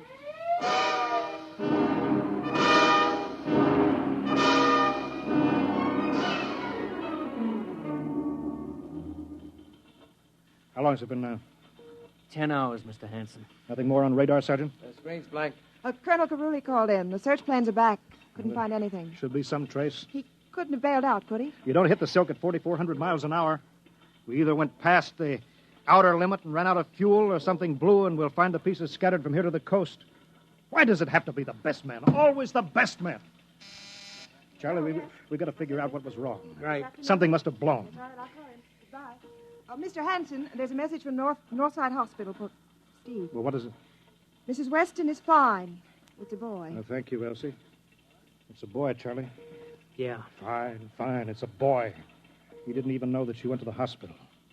How am I going to tell Mary that? No, it wasn't your fault, Mr. Hanson. The ship was tested. Yeah, we'll build another, and some other flying fool will shoot past the outer limit into space. Well, I'm getting old, Charlie. You can remember when I used to take them up myself. Now I've got to send other men. Look, it's a job, Mr. Hanson. Now I'm afraid. Every time I hear a jet go off, I jump. Every time I have to send somebody up in a new model, I start to sweat. Mr. Hanson. Yeah? I think I've got something on the radar. No flights scheduled in, are there, Elsie? No, the whole day's cleared. It's coming in behind us. Here he comes over the building. Yeah. What crazy jockey is buzzing the field like that? Is that an Army plane, Charlie? No, I can't see. Here he comes back again. I know that engine. Yes, it's Steve. That's impossible. Look, that's his ship. It can't be. It's circling back for landing. Charlie, clear the field. He's coming back in. Mr. Hanson, there's not another ship in the world that looks like that. I tell you, it's got to be Steve. Thank God.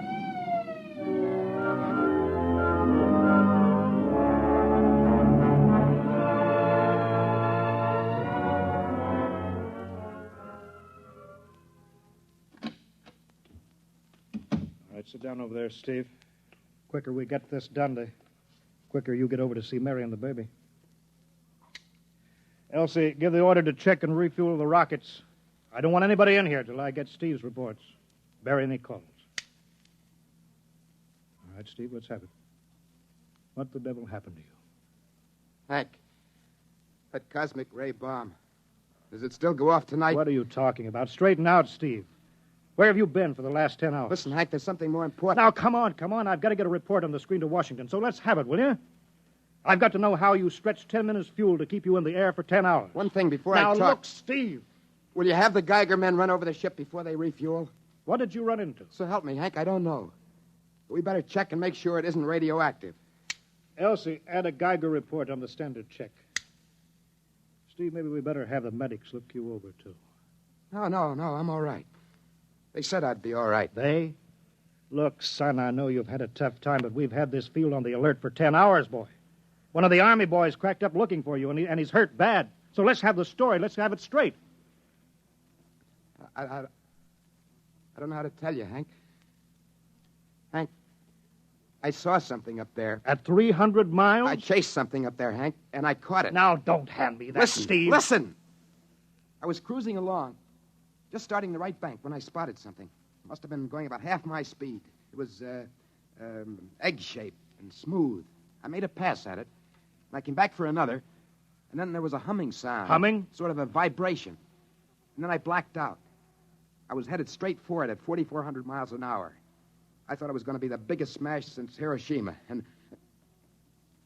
listen, Hank, is there a drink in that bottle? Yeah, sure. Well? What happened?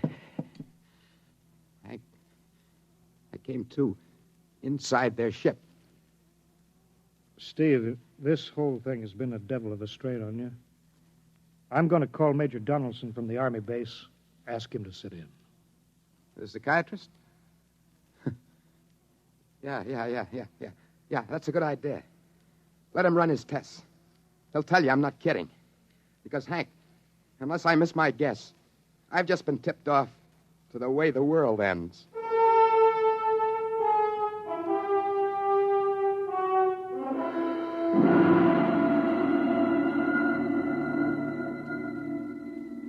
You should be getting drowsy now.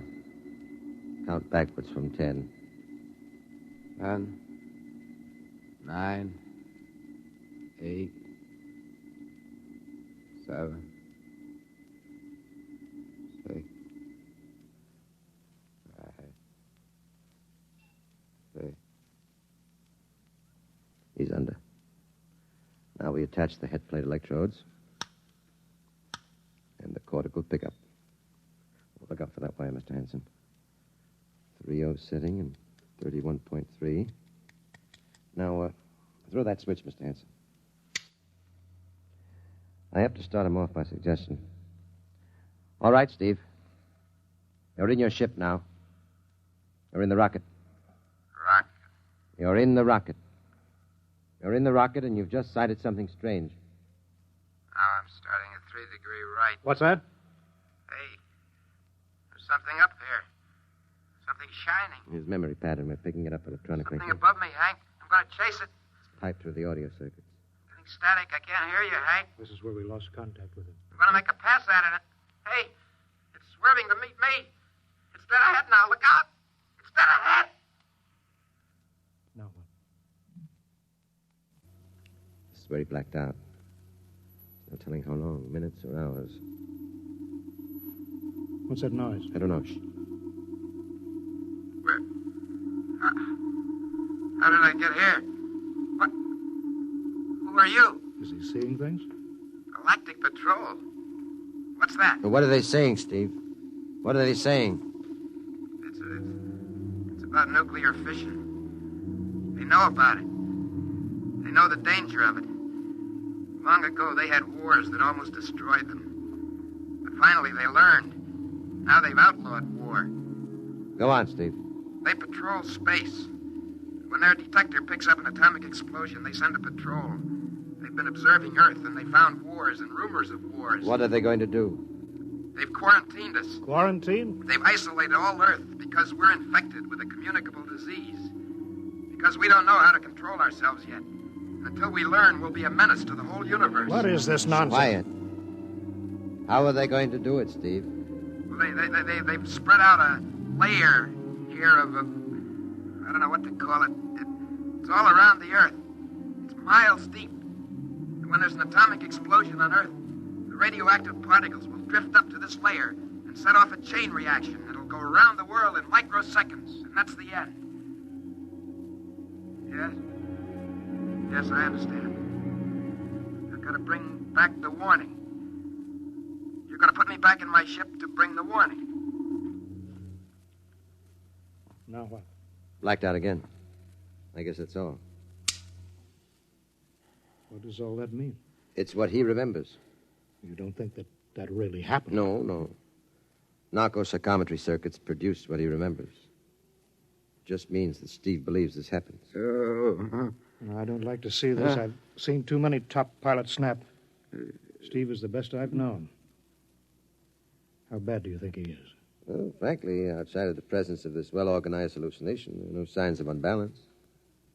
May not be too serious. If you had a more plausible story, I'd be inclined to believe it. Warning. Hank. It's all right, boy. Did you hear it, Hank? Do you understand? Yeah, sure. We've been quarantined. Now, let me give you something to make you sleep, Steve. But don't you understand? They fixed it so that if we set off one more nuclear explosion, we will have had it. Of course. Now, don't roll your sleeve down. You don't believe me? Now, take it easy, Steve. But the tests, they're setting off the cosmic ray bomb, Hank, tonight. What time is it? 11:20. It's scheduled for midnight.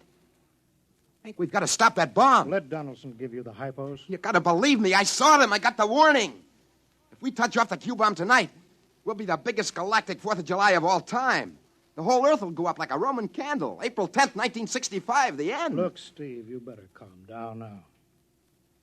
Don't you want to see Mary and the baby?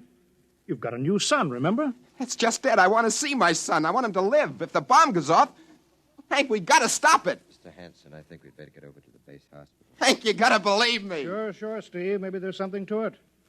Look, it's out of our hands now, Steve. I'll put it in a report, shove it into Washington in the morning. In the morning? There won't be any morning, Hank. You've got to call Washington now. Get the head of the Security Commission and postpone the test. Now, you know I can't do that. My neck would be out a mile. Besides, this is 1965, not 45. 20 countries have the atomic bomb now. What's the use of stopping just this one? The rest will keep right on popping them off. Well, we'll have to call an international conference. Can't you understand, Hank? The first one that goes off finishes us. It's the end. They've given us the quarantine warning. Steve, I think you'd better go with us to the base hospital. Look, Steve, we can call up for a detail if we have to. All right, I'll go with you. You don't need a straitjacket. That's the way, Steve. You'll probably feel better by morning. Let's go.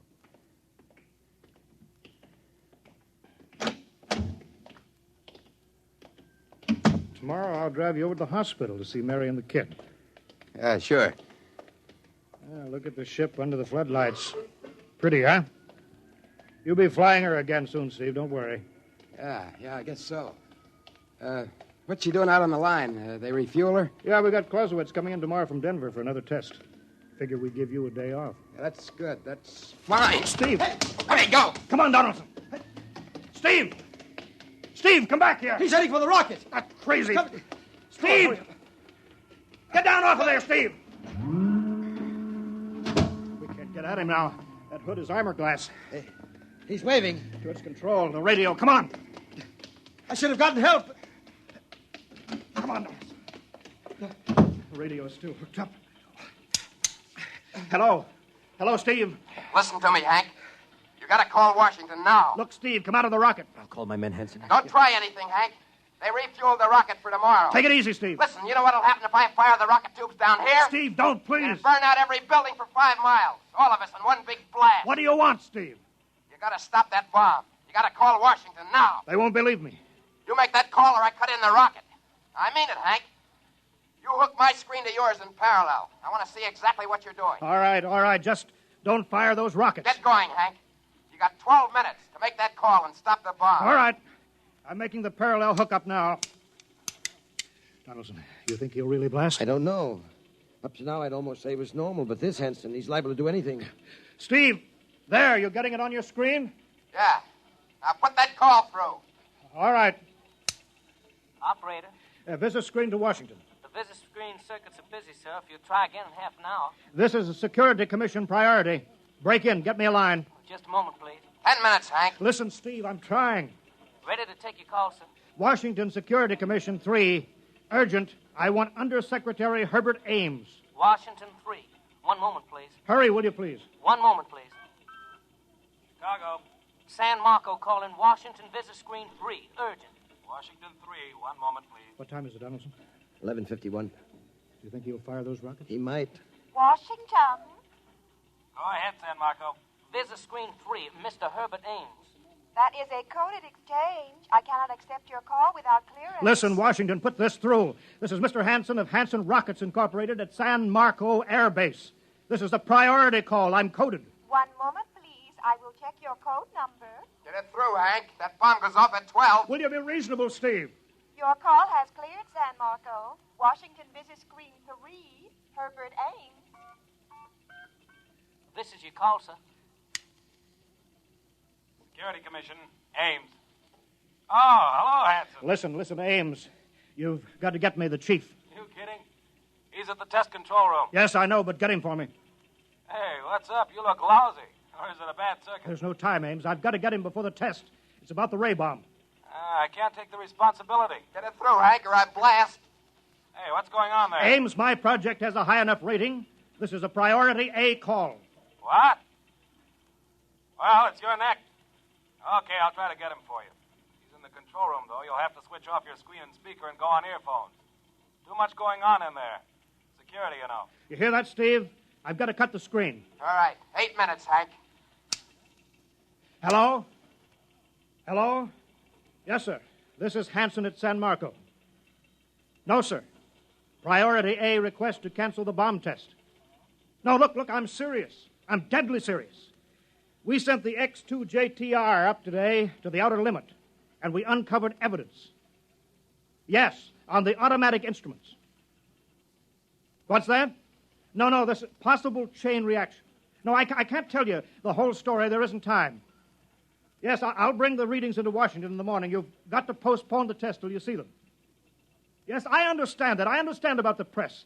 I'll take complete responsibility for this. What's that?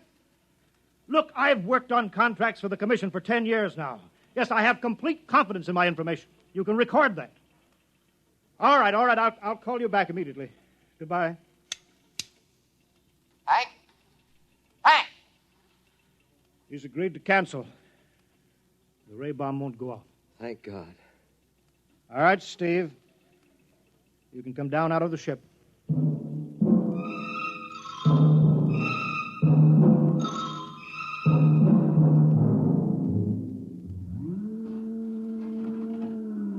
There he comes. He's opening up. All right, Steve. Come on down out of the ship. Sure, Hank. Hank, I was scared. I was plain scared. All right, easy now. It's all over. Bomb won't go off. Thank God. Hey, look. I want to see Mary and the baby. Can you get me transportation now? Hey, wait a minute. It's almost 12. They won't let you in the hospital now. I want to see the baby. For sure you do, but you've been under strain. I've got a shot here for you, Steve. Give you a good night's sleep. All right. Roll up your sleeve. Sure. Now, that'll make you sleep. Sergeant will find you a bed. Come on, Mr. Weston. Well, good night, Hank.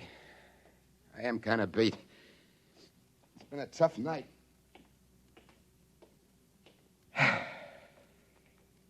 Sure has.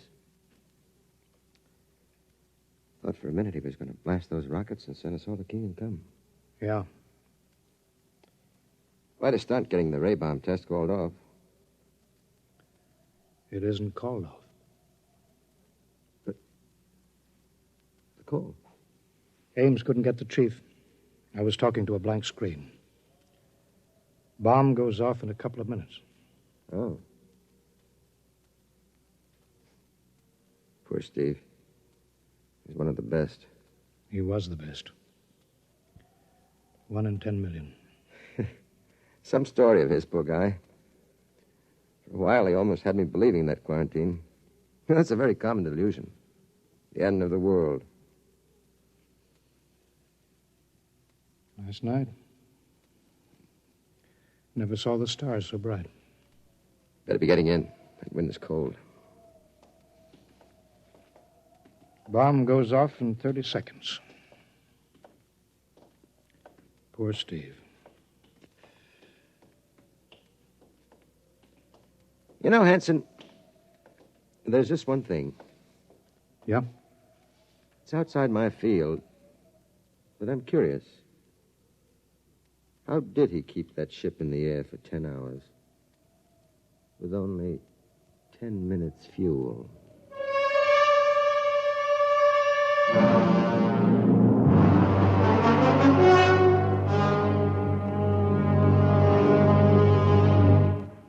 You have just heard X-1, presented by the National Broadcasting Company in cooperation with Street and Smith, publishers of astounding science fiction.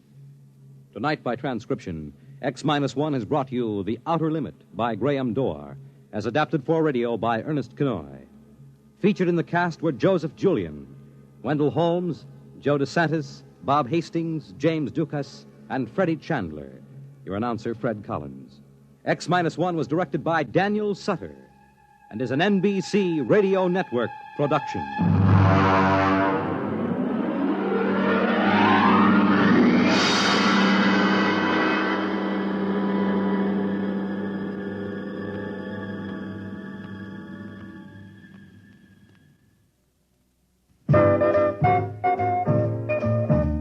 You don't have to stop whatever you're doing to listen to your radio.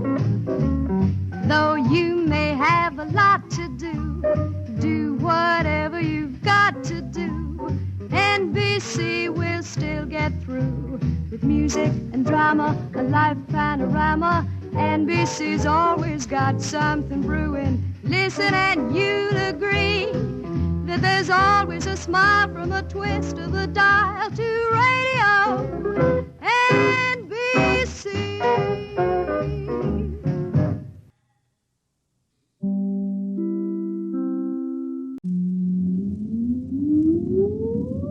Countdown for blastoff. X-5, 4, 3, 2, X-1, fire.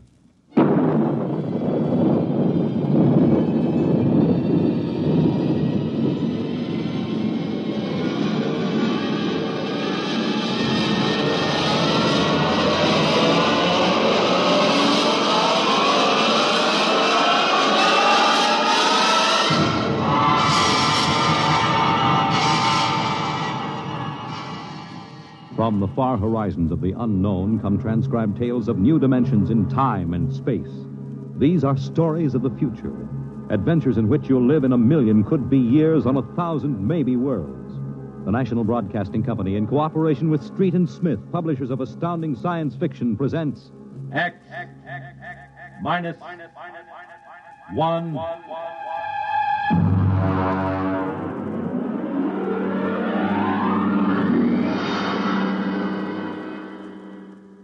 Tonight, a Ray Bradbury story, Marionettes Incorporated.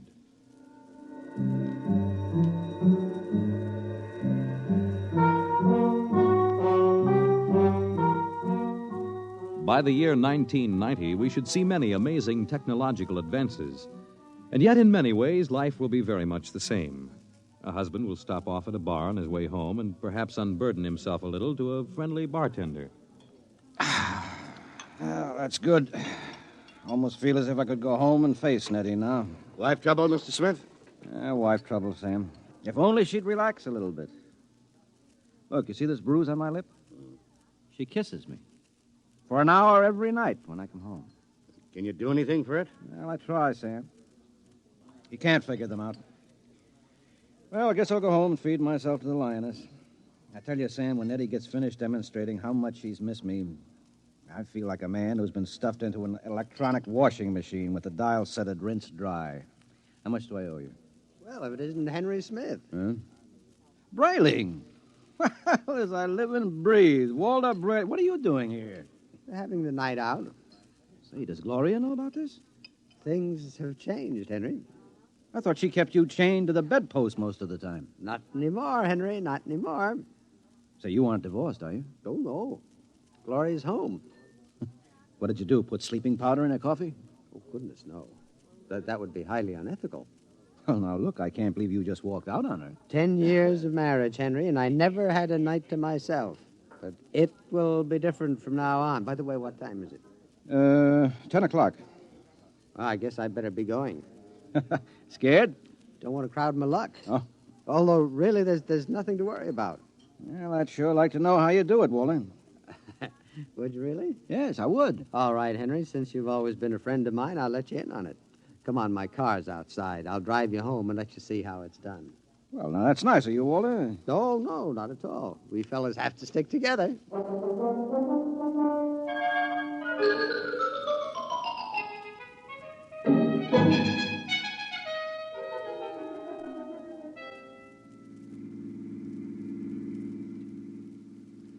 I don't suppose you know how Gloria and I came to be married in the first place. No, I don't. Well, one evening, she threatened to tear off her clothing and call the police unless I married her. No. Oh, yeah. Well, that's a bit extreme, isn't it? Gloria's a nervous girl. Oh. I bet you've had a pretty wretched time of it, huh? Yeah. Didn't take long for me to become the laughing stock of the neighborhood. Henpecked Brayling, they used to call me, I know that. But things are changing now. See this? What's this? A single ticket to Rio on the morning rocket. I have hotel reservations there for a month. A whole month, Henry, to have a fling. Well, won't Gloria make trouble over that? Well, that's the amazing part of it, Henry. She won't even know that I'm gone. Huh? And I'll be back in a month and no one the wiser. You don't believe it, do you? Well, frankly, no. Just how are you going to swing it, Walter? That's the secret, Henry. I tell you, it is the most wonderful thing ever invented, worth every cent I paid for it. Well, what is it? I'm going to show you. Now, here's my house. You notice the lights are all out? Uh-huh.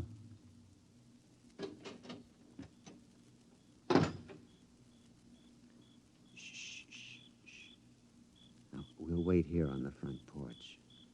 Say, Walter, you haven't gone off your rocker, have you? Shh. Let me see. I meow twice. That's it.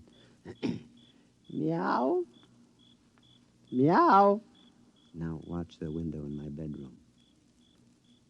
It looks as if somebody's... Hey, there's a man up there. He's looking out. Good. He sees me. Now he'll be down directly. Oh, now look, isn't this a bit embarrassing for you, Walter? No, not at all. You'll find out. Here he comes.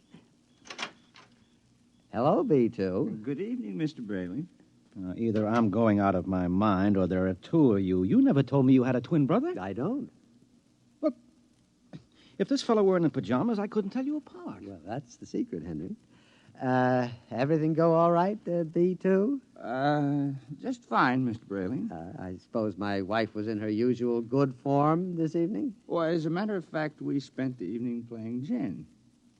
No screaming, shouting, accusations? No, sir. No, it was a very quiet evening. Well, but this is even better than I thought. Marionettes Incorporated aims to satisfy, sir. Did he say Marionettes Incorporated? That's right, Henry. Then now look him over. Isn't he excellently fashioned? You wouldn't dream he was a robot, a marionette. No, I don't believe it. Well, it's against the law, of course, to duplicate a human like this, but it's well worth the opportunity. I still don't believe it. You can't tell him from a human. Well, only one way. Put your ear next to his chest. Huh? That's it. Now listen. It's machinery. Walter, old man, how long has this been going on? Well, I've had him a month. I keep him in the cellar in my toolbox. And tonight I told Gloria that I'd like to be excused for 5 minutes to run down to the cigar store. Huh? She agreed. I went down the cellar, took out Brayling, too, and sent him back upstairs to sit with my wife till I got home. That's miraculous. Of course, Walter, it doesn't seem quite ethical somehow. Oh, nonsense. Highly ethical. Hmm? I've been home all evening. I shall be home with her for the next month. In the meantime, another gentleman named Walter Brayling will be in Rio having the time of his life. Well, can he walk around without fuel for a month? He refuels himself. Oh. He's built to do everything. Eat, drink, sleep. You'll take good care of my wife, won't you, B2? Well, your wife is rather nice. I've grown quite fond of her. There, you see? Yeah, Walter, old man, how long has this Marionettes Incorporated outfit been in business? Secretly for 2 years now. Why? Well, I wonder, you suppose there's a possibility that I might get in touch with him? You? Hmm. But your Nettie is madly in love with you. Well, I know that, but even so, just a little respite, a night or two once a month, huh? But she loves you dearly. Yeah. So much she can't bear me to leave her for half an hour. You know that lately she's taken to calling me up at work 10 or 12 times a day, talking baby talk? Your Nettie? My Nettie. So now what do you say, old man, huh? As a favor to an old buddy, huh? A fellow lodge member? Well, I could put you in touch with the man who makes them. Of course, you'd be pledged to secrecy once you learned where he's located. Oh, well, naturally. Very well, then. Here's his card. Marionettes Incorporated. W. Zeig, proprietor and owner. New humanoid plastic 1990 models guaranteed against wear. Our motto, no strings attached. Address, the Jumble Shop, 43 South Wesley Drive. Yeah. Mr. Zeig will take care of you. He's a charming fellow. Real craftsman. Say, that's wonderful, Walt. I'll see him first thing tomorrow. Well, I better be getting home now.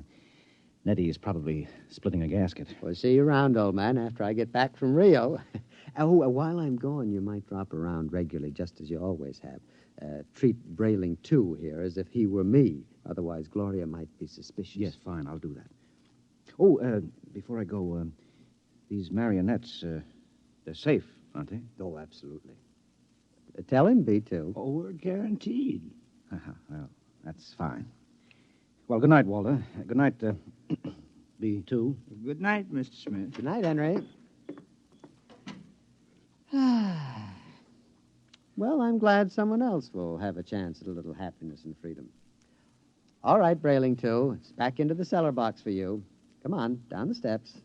That's it.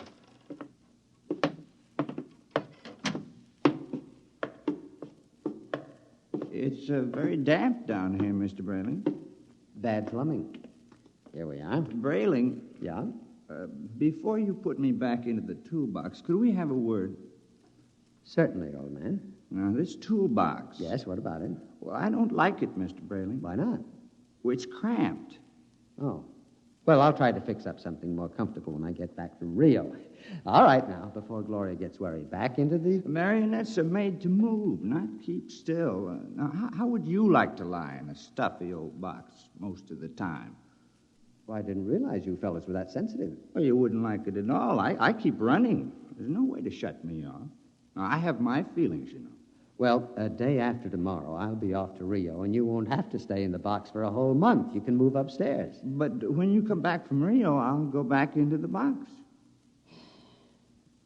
Mr. Zeig didn't tell me at Marionettes Incorporated that it was possible to get a difficult specimen. There's a lot he doesn't know about us. Look here, B2. This has gone far enough. I'll never get to Rio. Come on now, into the box. And another thing. Well? Your wife. Yes, what about my I've wife? grown quite fond of her. I'm glad that you enjoy your employment. You'll have the whole month. I'm afraid you don't quite understand, Brayling. I've fallen in love with her. Yes, well, all right. You what? Well, you see, you just don't appreciate it. Maybe if you hadn't acted so meek and apologetic about everything, well, she'd have a little more respect for you as a man. You aren't supposed to behave like this, you know. I think I could be very happy if I were married to Gloria. Aren't you forgetting that you are nothing but a big, overgrown puppet? Now, careful, Brayling. I'm sensitive. I'm sorry.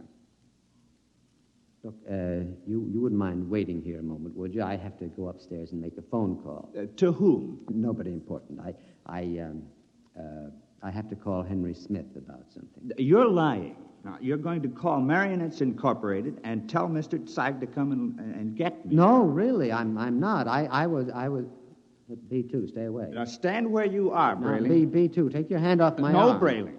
What are you going to do? Nothing much. I'm just going to put you in the toolbox, lock it, and lose the key. Then I'll buy another ticket to Rio, and Gloria and I can have a wonderful vacation. You're insane. Oh, am I? Now, wait a minute. Hold on, B2. Don't be rash. Now, let's talk this over. Goodbye, Brayling. Now, B2, stop it. Don't. Let go. Into the box, Brayling. There.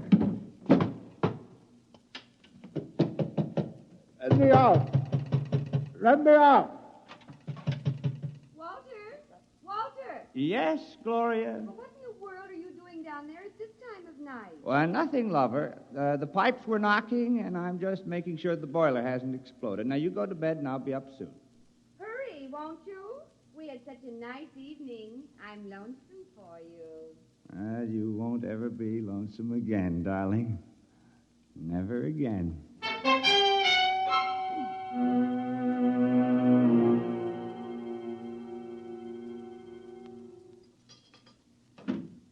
Good morning, Nettie.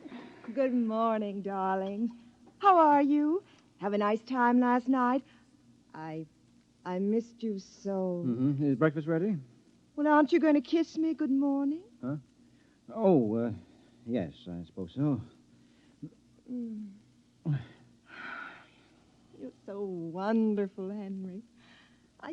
I guess I'm the luckiest person in the world. Mm-hmm. Now, here's your coffee. How would you like your eggs? Oh, any way at all. But I want to please you. Look, skip the eggs this morning. But you have to eat to keep well, darling. I'm very healthy. I have an early business appointment this morning. Oh? Yes, it's a friend of Walter Brayling's. I met Walter last night. Oh? Yes. So, I'd better be off. Now, Nettie, don't look as if I were on my way to Rio or something. Well, it's just that I miss you so. I want to be with you all the time. Oh, dear, do I have to go through this every morning? I'll be back at supper. Now, there's no need to cry now, is there? No, darling. You aren't displeased with me, are you? I try so hard to do everything just as I think you'll like it. I know. I'm not displeased. Now, goodbye, dear. Henry. Yes? You forgot to kiss me goodbye.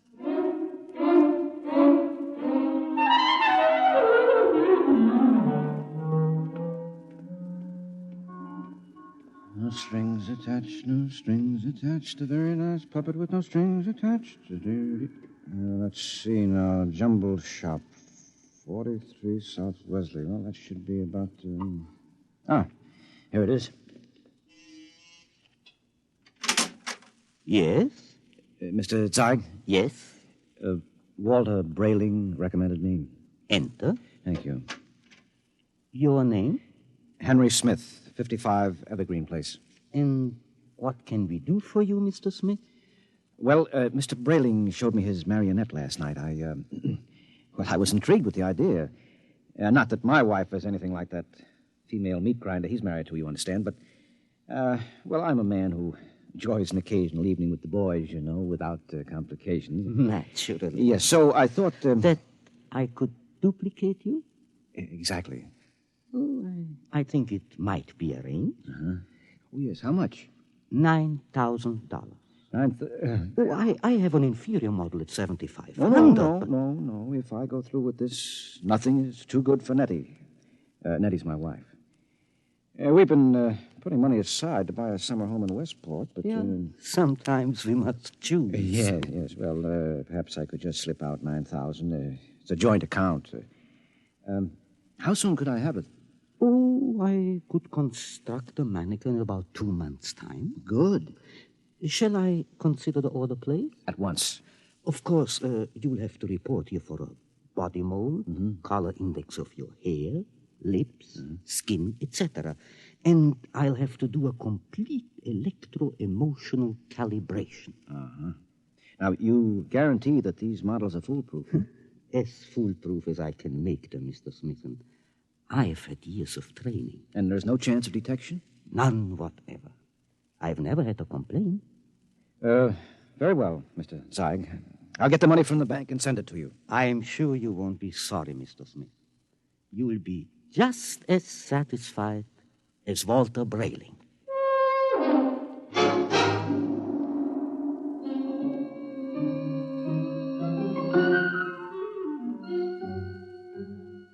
Teller. Yes, Mr. Smith? I'd like to cash this draft in my joint account, please. Yes, sir. $9,000, sir? That's right. Oh, I'm afraid that's impossible, Mr. Smith. Impossible? My wife and I have a good $15,000 in our account. You're mistaken, Mr. Smith. Well, I know. Here's your card, sir. You see, Mrs. Smith withdrew $10,000 recently.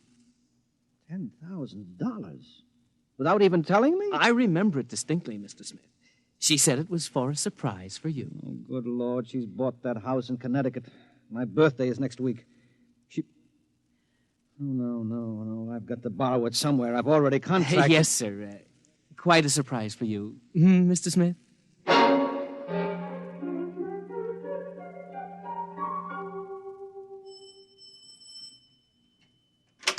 Yes? Oh, hello, Henry. Hello, Gloria. Is Walter home? I'd like to speak to him. He should be back soon. Will you wait? Yes, I'd better. Oh, say, Henry, as long as you're here, maybe you can help me with something. What?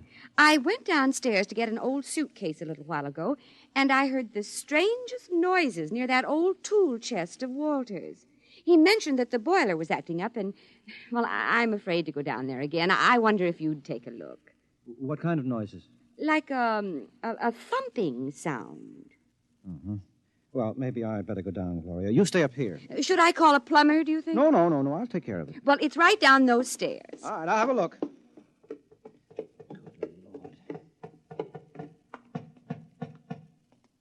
Hello? Hello in there. Let me out.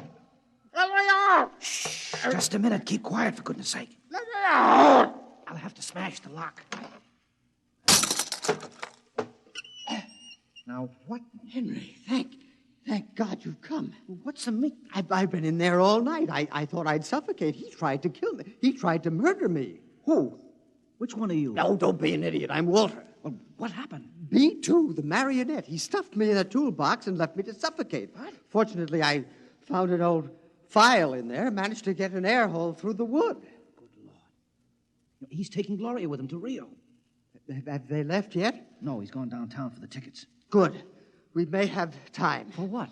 To get down to Marionettes Incorporated and tell Mr. Zeig to stop him. You're in no condition. So don't worry about me. We can't waste any time. Now, come on. Yes, but what about Gloria? I'll sneak out. Tell her that you fixed the plumbing. Tell her anything. I'll meet you outside. All right. What a fool I've been. Oh, what a fool I almost was.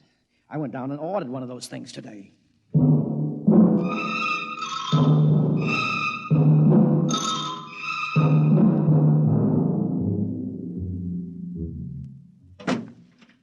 Gloria, love. Yes, darling.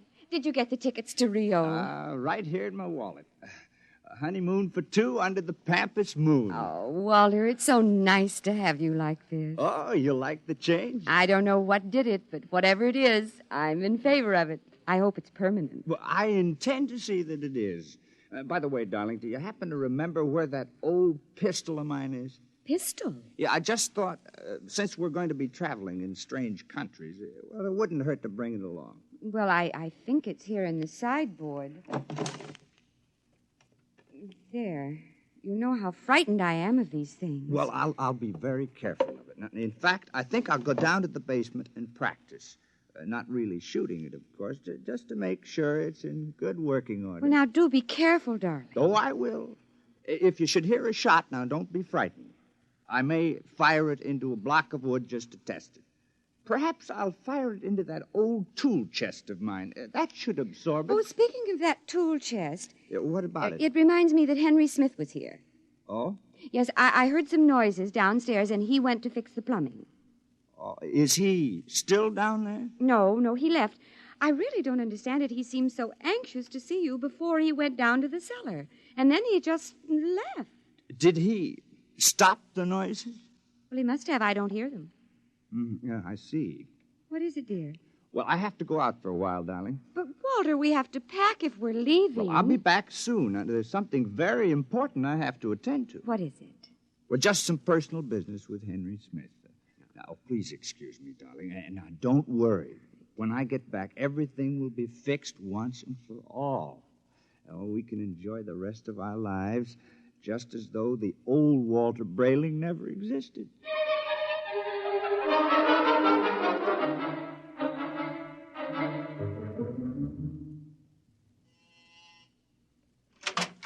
Oh, Mr. Brayling and Mr. Smith. Come in, gentlemen, come in. What brings you? Mr. Zeig, you told me your marionettes were foolproof. They are. My personal guarantee goes with We each know all one. about your personal guarantee. Except that Mr. Brayling's dummy knocked him out, Yes. stuffed him in a toolbox to suffocate, and is making plans to run away with his wife. Oh, dear. Yes, well, Mr. Zeig. Well, I really don't know what to say, gentlemen. What Mr. Brayling and myself would like to know, Mr. Zeig, is exactly what are you planning to do to stop this overambitious robot? Well, of course, we shall have to recover B2 first, and then I'll simply dismantle him Yes, and... well, he doesn't seem to want to be dismantled, Mr. Zeig. In fact, I think that you'll have trouble catching him. Maybe I can save you the trouble, gentlemen. Yeah, B2. Look out, he's got a gun. I thought I'd find you here when I discovered the tool chest empty. Now, you look, B2. Whatever you're planning, you won't get away with it. Oh, I think I will. Mr. Zeig, can't you do something? I'm afraid I can't think of anything. I'll save you the trouble because I'm going to kill the three of you. No, you won't get away with it. No, you forget that Gloria and I will be on a plane to Rio in a few hours. All right, Mr. Zeig, you first. Now, see here. This isn't fair. I created you. You can't. You grab him. I've got him. Now, quick, that hammer. Look out! Oh, well, that's the end of Brayling, too. But he got Zeig, though. Yeah. Right through the... Holy jumping catfish. And not- at him. Look at Zeig. It's nothing but a mass of coils and springs, just like Brayling, too. Well, he's nothing but a marionette. He's no different. Brayling, do you know what this means? Oh, this is incredible. A marionette building other marionettes? But someone must have built Mr. Zeig originally. I wonder what... Well, perhaps Mr. Zeig turned on whoever built him the same way Brayling, too, turned on you. Well, at any rate, we'll never know. Oh. Say, I wonder how many of these things are walking around among us. Oh, I shudder to think of that. You know, some of our best friends might be. Ooh. Yeah. Come on, we have to get out of here. But the police... Now, don't be a fool, Brayling. There's been no crime committed here. All the police will find is two oversized puppets with the springs coming out of them. And they seem so lifelike. Yes, I know, and they were only machinery. You got to remember that. Yes. Well, what'll I tell Gloria? Well, if I were you, Brayling, I wouldn't tell Gloria a thing. I'd simply pick up that other ticket to Rio and take her on a honeymoon, just as she's expecting. But what about you, though, Henry? What are you going to do? Me? Well, I'm going home and give Nettie a kiss that'll singe her hair. Oh, you know, when I think of what might have happened if I'd gone through with this marionette thing, It makes a fellow realize how lucky he is to be married to a decent woman. Oh, come on, let's go.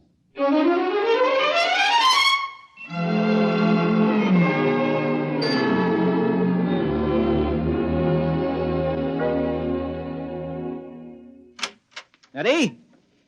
Nettie? Where are you, sweetheart? In here, darling.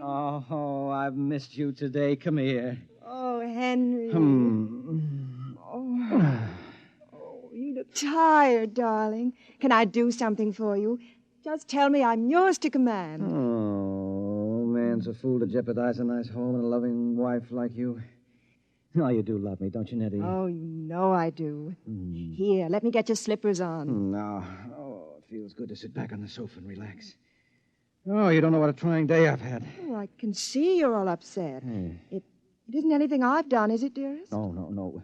Well, in a way, something you've done is connected with it, yes. What's that, darling? The money. Money? Now, I know you wanted to surprise me with the house, darling, but really you shouldn't have taken that money out of the bank without consulting me. Henry, I don't even know what you're talking about. Now, Nettie. But I don't. Nettie. Oh, you're so upset, darling. If it's anything important, let's talk about it later. Meanwhile, why don't you just put your head on my shoulder and rest? Well, I must admit that sounds enticing. Here, let me make you comfortable. There. Now you just close your eyes. That's it.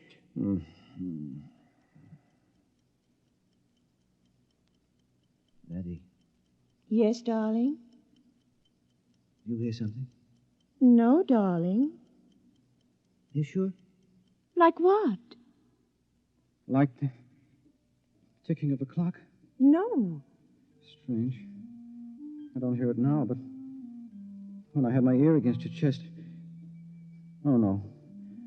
Oh, no, she couldn't have done that to me. Not Nettie. What are you talking about? I'm talking about... No, I won't believe it. You're my Nettie, aren't you? You're real live flesh and blood. But I hear it. It's coming from you. It's coming from you.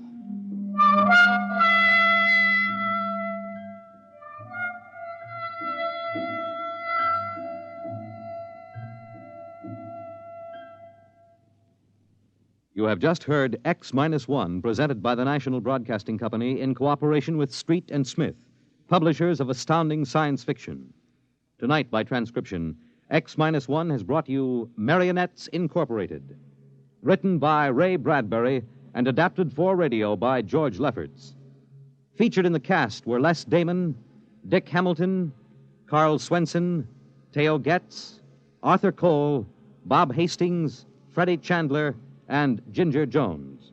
Your announcer, Fred Collins. X-1 was directed by Daniel Sutter and is an NBC Radio Network production.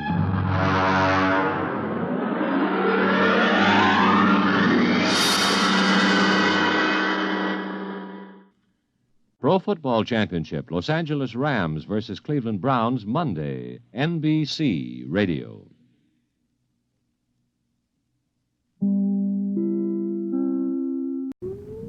Countdown for blastoff. X-5, 4, 3, 2, X-1, fire.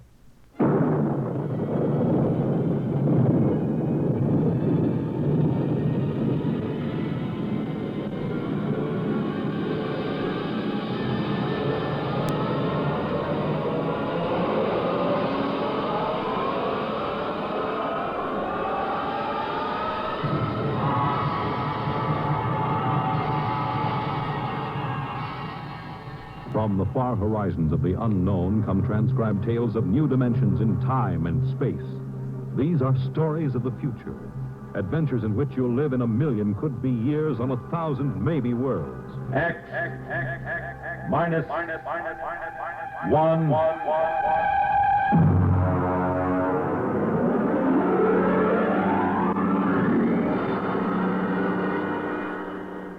Tonight's story, The Parade, by George Lefferts.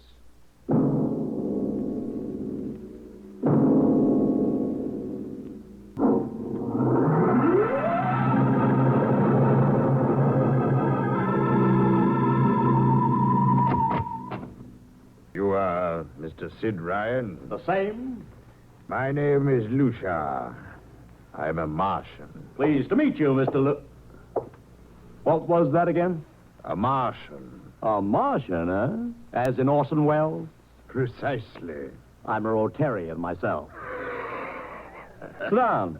Thank you. And now that we've had our little joke, Mr. Lucia, what can Publicity Associates do for you? It has been my observation that advertising and publicity are the very backbone of earthly civilization. Spoken like a true Martian, Mr. Lucia. Now, if you'll tell me the name of the client. The client, of course, will be the Martian. You don't give up, do you? Give up? The gag, I mean. Oliver. Oh, yes, Mr. Ryan? This is Mr. Lucia. How do you do, Mr. Mr. Lucia Lucia? claims to be a Martian. Take him outside, will you, Oliver? Get the name of the sanatorium he escaped from and tell them to bring the butterfly net. Wait, sir. I'm happy to see, Mr. Ryan, that my telling you I'm a Martian has approximately the effect I supposed it would have. I believe we can do business. I have here the cash retainer of $5,000. Sit down, Mr. Lucia. Oliver, get the client a cigar. Yes, sir. No, the other box, Thank you. No. Well, now, what can I do for you, sir? I wish you to manage a publicity campaign. A very large, a very important campaign. Is the product established, or is it something brand new? Oh, something quite new.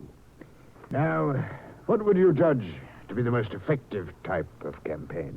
Well, if the client has a lot of dough to throw around, a suspense campaign is best. First, you place ads in the paper saying, watch this space. Then, about a week later, you run an ad saying XYZ or PDQ, and you get people guessing what it means. Then, finally, when you've teased them enough, you bust loose and unveil the product. Excellent. Very well, sir. We shall conduct a suspense campaign. Of course, in this kind of campaign, secrecy is very important. Once the name of the product leaks out, it spreads like wildfire, and the whole campaign is kerfloppo. Yes, quite so. Utmost secrecy. That's right. You realize, of course, these things cost like crazy. Would, say, $1 million cover the expense? Come again? I said, would $1 million cover it? Yes, I imagine. You did say $1 million. I understood that you had handled some very large accounts. Of course, if this is too big... Oh, not at all. Not at all. As a matter of fact, I seldom touch anything less. Right, Oliver? Huh? Oh, of course. That's right, Mr. Ryan. Absolutely right. Good. You will begin, then, by saturating the newspapers, the radio, streetcars, with a very simple statement. What's that? I shall write it for you. The Martians are coming. Say, that's not a bad teaser. Got that, Oliver? Yes, sir. The next ad will read, June 1st is Martian Day. June 1st is Martian Day. What happens on June 1st? The parade takes place. What parade? I wish you to arrange a parade up Fifth Avenue. You mean like the Macy parade? Exactly. Except that the theme will be the world of tomorrow. The Martian world. My client would like it to be a gay affair. Balloons, clowns, pennants, pretty drum majorettes. Say, that sounds terrific. I might be able to interest the department stores in a tie-in. Fine. The parade will climax the campaign. On June 1st, the product will be unveiled. Good enough. By the way, Mr. Lucia, just what is the product? What are we selling? Oh, no, Mr. Ryan. Secrecy, remember. Oh, but after all will be revealed to you in good time, Mr. Ryan. Moment, let us say we are selling a concept. Concept? Precisely. Concept of invasion from Mars.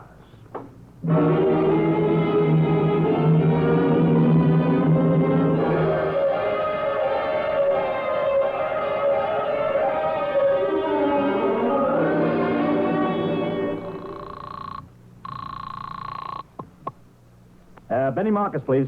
Yes, this is Benny. Benny, this is Sid Ryan over at Publicity Associates. Listen, Benny, how you fixed for midgets? I got midgets. Fine. I need 40 midgets for a parade. 40. June 1st. And listen, Benny, I want them dressed in little spacesuits. What? You know, like men from Mars, okay? Midgets. And I want some movie extras, maybe 50 of them. Also rigged up like men from Mars. Make them look gruesome. Got that? Gruesome. Also, I need some horses with pretty girls on top of them. Maybe you can get that bunch from Maroney's Traveling Circus. The ones we booked for the Fireman's Parade in Albany last year.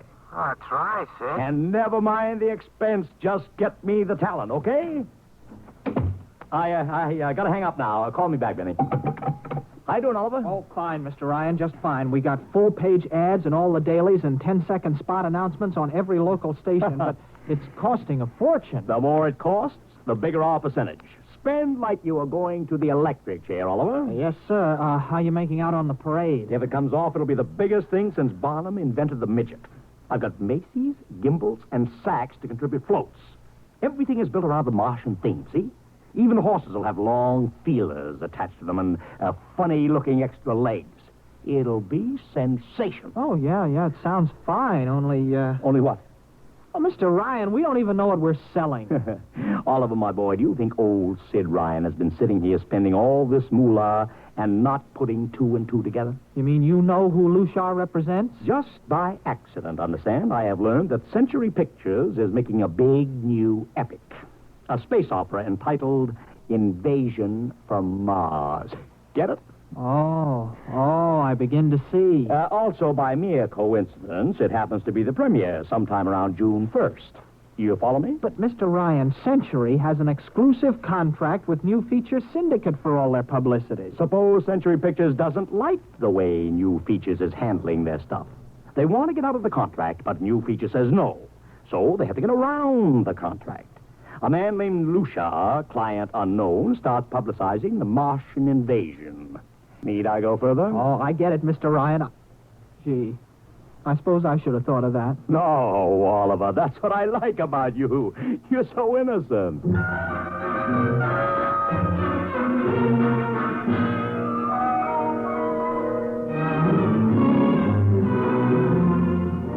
Let me talk to Commissioner Patrick, please. Sid Ryan. Hello? Commish, Sid Ryan. Oh, it's you. Well, what is it this time? If you want to drop a man off the Empire State Building into a teacup full of water, the answer is no. Also, we are not arresting any fan dancers. You know I don't handle fan dances. I want a permit for a parade, June 1st, 5th Avenue. It's a Sunday. There's no traffic. Oh, come now. Look, Ryan. Macy's gets a permit. Gimbals gets a permit. The American Legion gets a permit. The Sons of Erin march every time Morton Downey sings the Wearing of the Green. Don't give me a hard time, Patrick. This is too big. I have the 5th Avenue Merchants Association behind me. Okay, Ryan. Fill out the forms. I'll pass them along to the license commissioner. That's my boy. Oh, by the way, what's the occasion? Oh, don't you read the papers, Patrick? June 1st is Martian Day.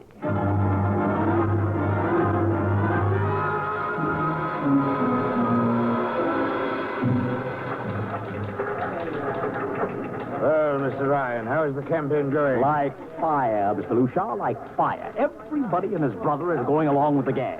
Yesterday, we distributed 50,000 Martian hats to school kids. I even arranged for Commissioner Patrick to accept a $50,000 check for the Policeman's Benevolent Fund from the man from Mars. Excellent. I understand Century Pictures spent over $1 million making that space opera. I beg pardon? Oh, come, Mr. Lucia. Sid Ryan wasn't born yesterday, you know. I know who our client is, even if you don't admit it. You do? Always thinking that's me. Well, as long as you know, let's keep it to ourselves, shall we, Mr. Ryan? As you once remarked, when these things leak out, it destroys the surprise and ruins the effectiveness of the campaign.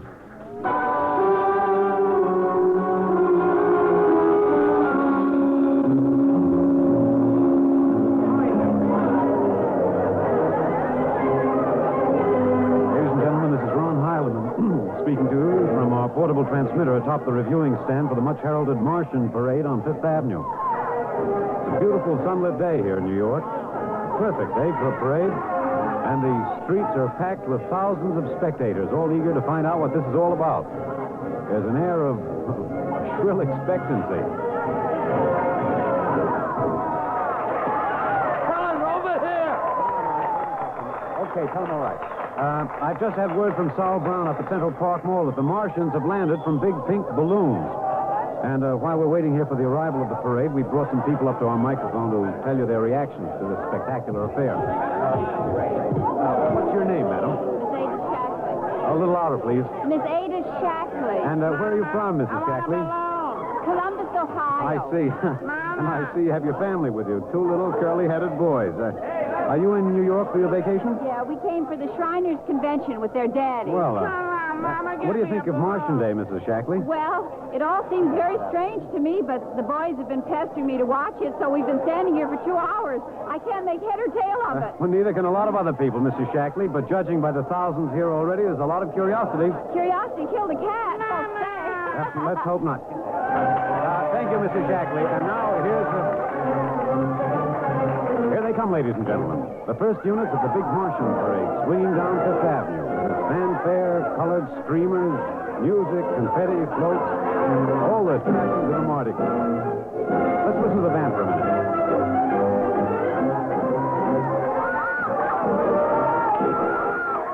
Here in the vanguard, the whole troop of little midgets in weird-looking pink and blue spacesuits, carrying Rube Goldberg weapons with signs painted on them. I can read one which says Atomic Blaster. Another has a placard reading, We're Martian through Georgia. And here come the clowns, laughing and falling all over each other. They're giving free sugar candy to the kids along the way. Yes, ladies and gentlemen, this is a happy, laughing crowd along Fifth Avenue today. A true reflection of a great sense of humor and good nature that makes America the place it is. Why, only... What's this? The crowd's murmuring now. They've fallen somewhat silent. There's something coming. I'll try to get it for you. What? Ladies and gentlemen, here comes the Martian contingent. This is promised as the climax of the show. And now a great hush has fallen over the crowd. It's quite a sight to see these thousands of people standing here expectantly, hearing only the great regular sigh of their mass breathing. And now here they come, ladies and gentlemen. The Martians, marching in booted, helmeted ranks, row after row of them. This is an impressive sight, ladies and gentlemen. And a rather serious contrast to the rest of the joyous slapstick parade we've been witnessing up until now. There are perhaps, 200 tall, broad-chested men dressed in metallic gray spacesuits with thick glass visors drawn across their faces. Each one's holding an ominous-looking ray gun at the ready position. They're marching in absolute silence, keeping steps perfectly, as though some new unspoken command is marking time for them. Even the children are awed by the unexpected warlike realism of the Martian Legion. And now the first ranks of the Martians move past us down Fifth Avenue toward the reviewing stands at the square. No one moves. There. A woman, ladies and gentlemen, just dashed out into the street. For what reason, I don't know. She just slipped through the police cordon somehow. They're after her now. But she's already reached the ranks of the marchers, and she's trying to lift the visor of one of the Martian spacesuits. Wait. She's fallen. She screamed and then fell forward in a dead faint. The Martian column keeps right on coming. Unless they break ranks, they're going to trample her. No. The policemen have got her now. They're dragging her away, out of the way. They're trying to revive her now. All sorts of rumors have begun filtering back through the crowd. Some are even whispering that the woman's dead. We don't know yet, but whatever's happened, the incident seems to have cast a slight shadow over the mood of the crowd. The carefree holiday air seems to have vanished. The crowd's stirring uneasily, a little disturbed at what we've just seen. Nothing to be alarmed at, however. It just seems a shame that anything like this should happen to spoil our enjoyment of the Martian parade.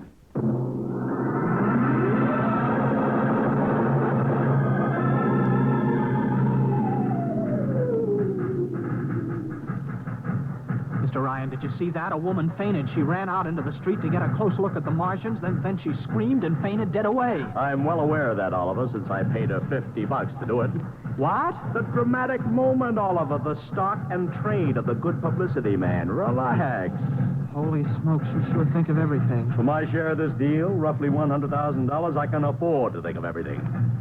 Shut the window. Oh, okay, but don't you want to see the finish? We'll go down to the reviewing stand for the finish. Right now, I want to make a phone call. By the way, where's Lucia? Oh, I haven't seen it. Well, close the window, Oliver. Well, Oh, okay, Mr. Ryan.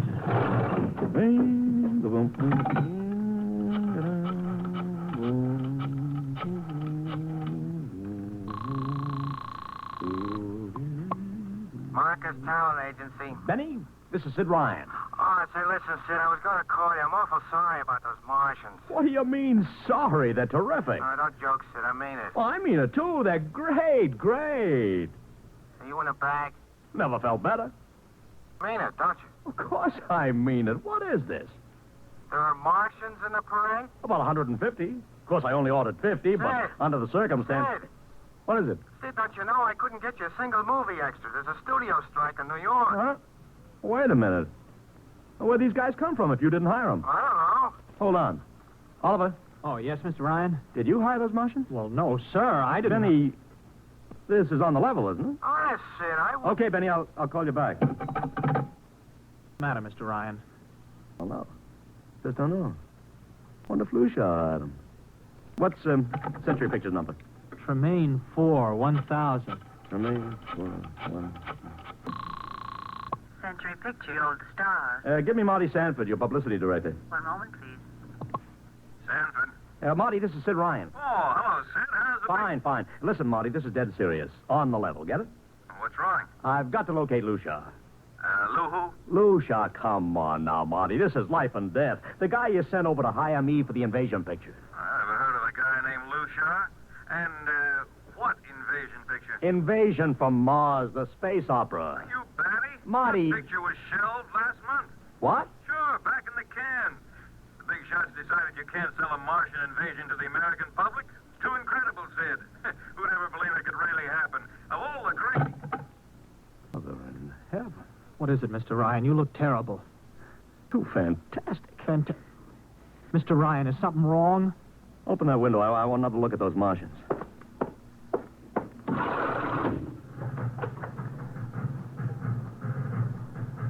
Look at them.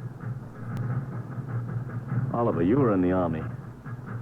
Could 150 movie extras learn to march like that in, say, 24 hours? No. Not in 24 days, Mr. Ryan. Not a second's hesitation. Not one out of step. Look at the way they carry those ray guns at the ready. The only other time I've seen troops march like that was on a film of the Nazi SS troops marching through the streets of Paris. Mr. Ryan. Oliver, get down there. Find that woman who painted. Her name's Gloria Montez. Get her up here. Make it fast.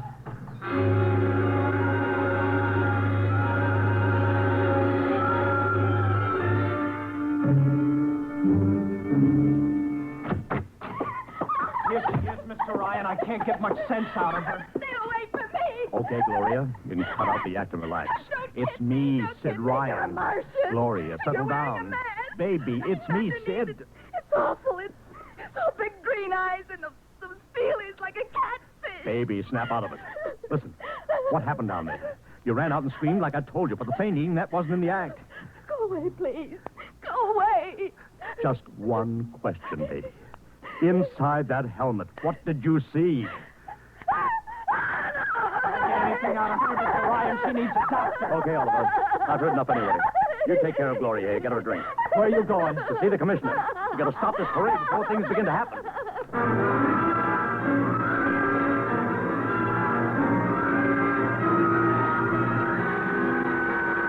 Okay, Ryan, what's the beef? Listen, Patrick, I don't know what it is, see, but something's wrong. You've got to stop that parade. I suppose you'd like the riot squad. That would get you a front-page spread on every paper in town. Now, look, Ryan, I've got no time for your cheap publicity gags. I'm a busy man. Listen, I'm trying to tell you I don't know where those Martians came from, who they are, anything about them. Oh, Ryan, I'm wise to your tricks. Now, if you let the sergeant show you out... You won't do it, huh?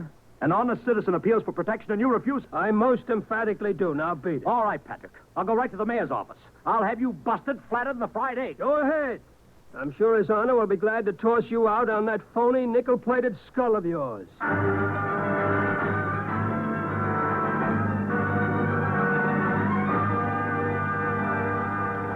You heard me, Ryan. You can't see the man. Adolf, please. This isn't a gag. I don't want publicity. All I want to do is maybe prevent something horrible from happening. In case you don't know it, wise guy, something horrible's already happening. A couple of hundred little kids are in the hospital with tomaine poisoning from that phony Martian candy you passed out. What? Or didn't you know? I didn't. We've got to stop that parade. Sure, you'd like nothing better than to start a panic now. Maybe a few hundred people get trampled to death. Think of the newspaper space. That'd get you and your phony product. I won't stand for this, Adolf. This may be a matter of life and death. Don't get out of here quick. It'll be your death. Go on, beat it. Get out. You and your publicity stunts. Makes me sick to my stomach.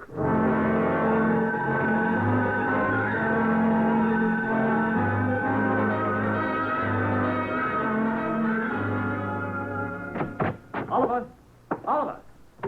Oliver, where are you? Oliver! Oliver! Oliver!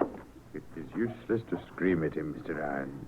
Your friend is quite dead. Lucia. He wanted to run to the police with some story about a Martian invasion. I found it necessary to restrain him. Restrain him, you stinking murderer! Now, Mr. Ryan, collect yourself. After all our planning, it wouldn't do to have everything spoiled now, would it? Lucia, I'll start talking and talk fast, because when you get through, I'm going to take you apart piece by piece. What's this all about? Surely you know, Mr. Ryan. After all, you've been publicizing it for months. See, before colonizing your planet, the Martian government sent some of us as scouts in advance, disguised as Earthmen, of course, to study your habits, your weaknesses. We found that the people on Earth are predominantly conditioned by advertising and publicity. So we conceived the idea of treating our entire invasion as a vast publicity stunt. Clever, yes? After all, Mr. Ryan, who would suspect an invader who advertised his invasion in the newspaper, invited the public to his surprise attack, and spent millions publicizing his plans? Holy jumping. You've done very well, you see. Then there was no product. But there is a product. The product is death. What are you trying, Lucia? We Martians are a humane people, Mr. Ryan. We do not like to destroy thousands where a few hundred will suffice. In exactly 2 minutes, our troops will treat the world to a spectacle of death, which will bring the rest of your planet to its knees in horror.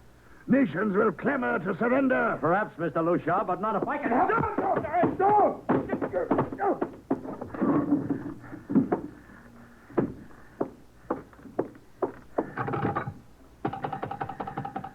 Yes, please. Operator, this is Mr. Ryan. Get me the field telephone on the reviewing stand of the Martian Day Parade. Hurry. Anyone in particular? Just hurry. Reviewing stand. Hello? Get me Commissioner Patrick. Hello? Hello. You have to talk louder. I want Commissioner Patrick. Patrick! Wait a minute. Things are quieting down. Hey, what was that you wanted? This is Ryan. I have to talk to the commissioner. It's a matter of life and death. Oh, you can't talk to him now. The chief Martian is presenting the PBA check to him. The Martians are going to fire a salute. Listen, you gotta stop him. What? Stop him! I'm sorry, Mr. Ryan. I can't hear You idiot! The worst is going...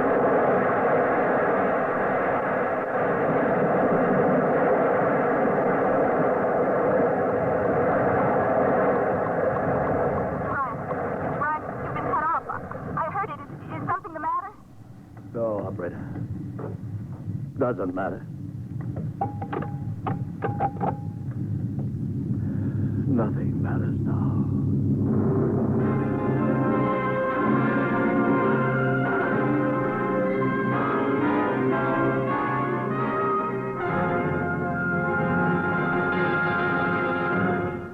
Tonight by transcription, X-1 has brought you The Parade. Written by George Lefferts. Featured in the cast were Joseph Curtin as Ryan, Barry Kroger as Luchar, Alexander Scourby as Ron Heilman. Music by Albert Behrman. X-1 was produced by Van Woodward and directed by Edward King. Fred Collins speaking. X-1 is an NBC Radio Network production.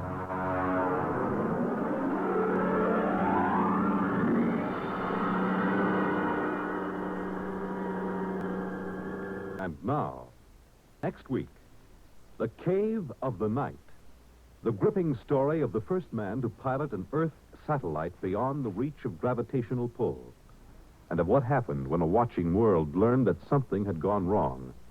That he could never return. That he was doomed to die a lingering death in the arching blackness of the sky. The Cave of Night. Hear it next week at X-1. Did you ever stop to realize that 4 American coins show us the importance of elections? The first one is the Washington Quarter. It was George Washington who reminded us that on the unity of our government depends our independence, our peace at home and abroad, our safety, prosperity, and our freedom. The second coin is the Jefferson nickel. It was Thomas Jefferson who said, "No government can continue good but under the control of the people." The third coin is a penny, bearing the likeness of Abraham Lincoln, who said, "Among free men, there can be no successful appeal from the ballot to the bullet." Finally, the Roosevelt dime reminds us of something Franklin D. Roosevelt once said. "Every man and every woman in this nation, regardless of party, who have the right to register and to vote, and the opportunity to register and to vote, have also the sacred obligation to register and to vote." These 4 Americans, by recognizing the importance of elections, added another page to your political history.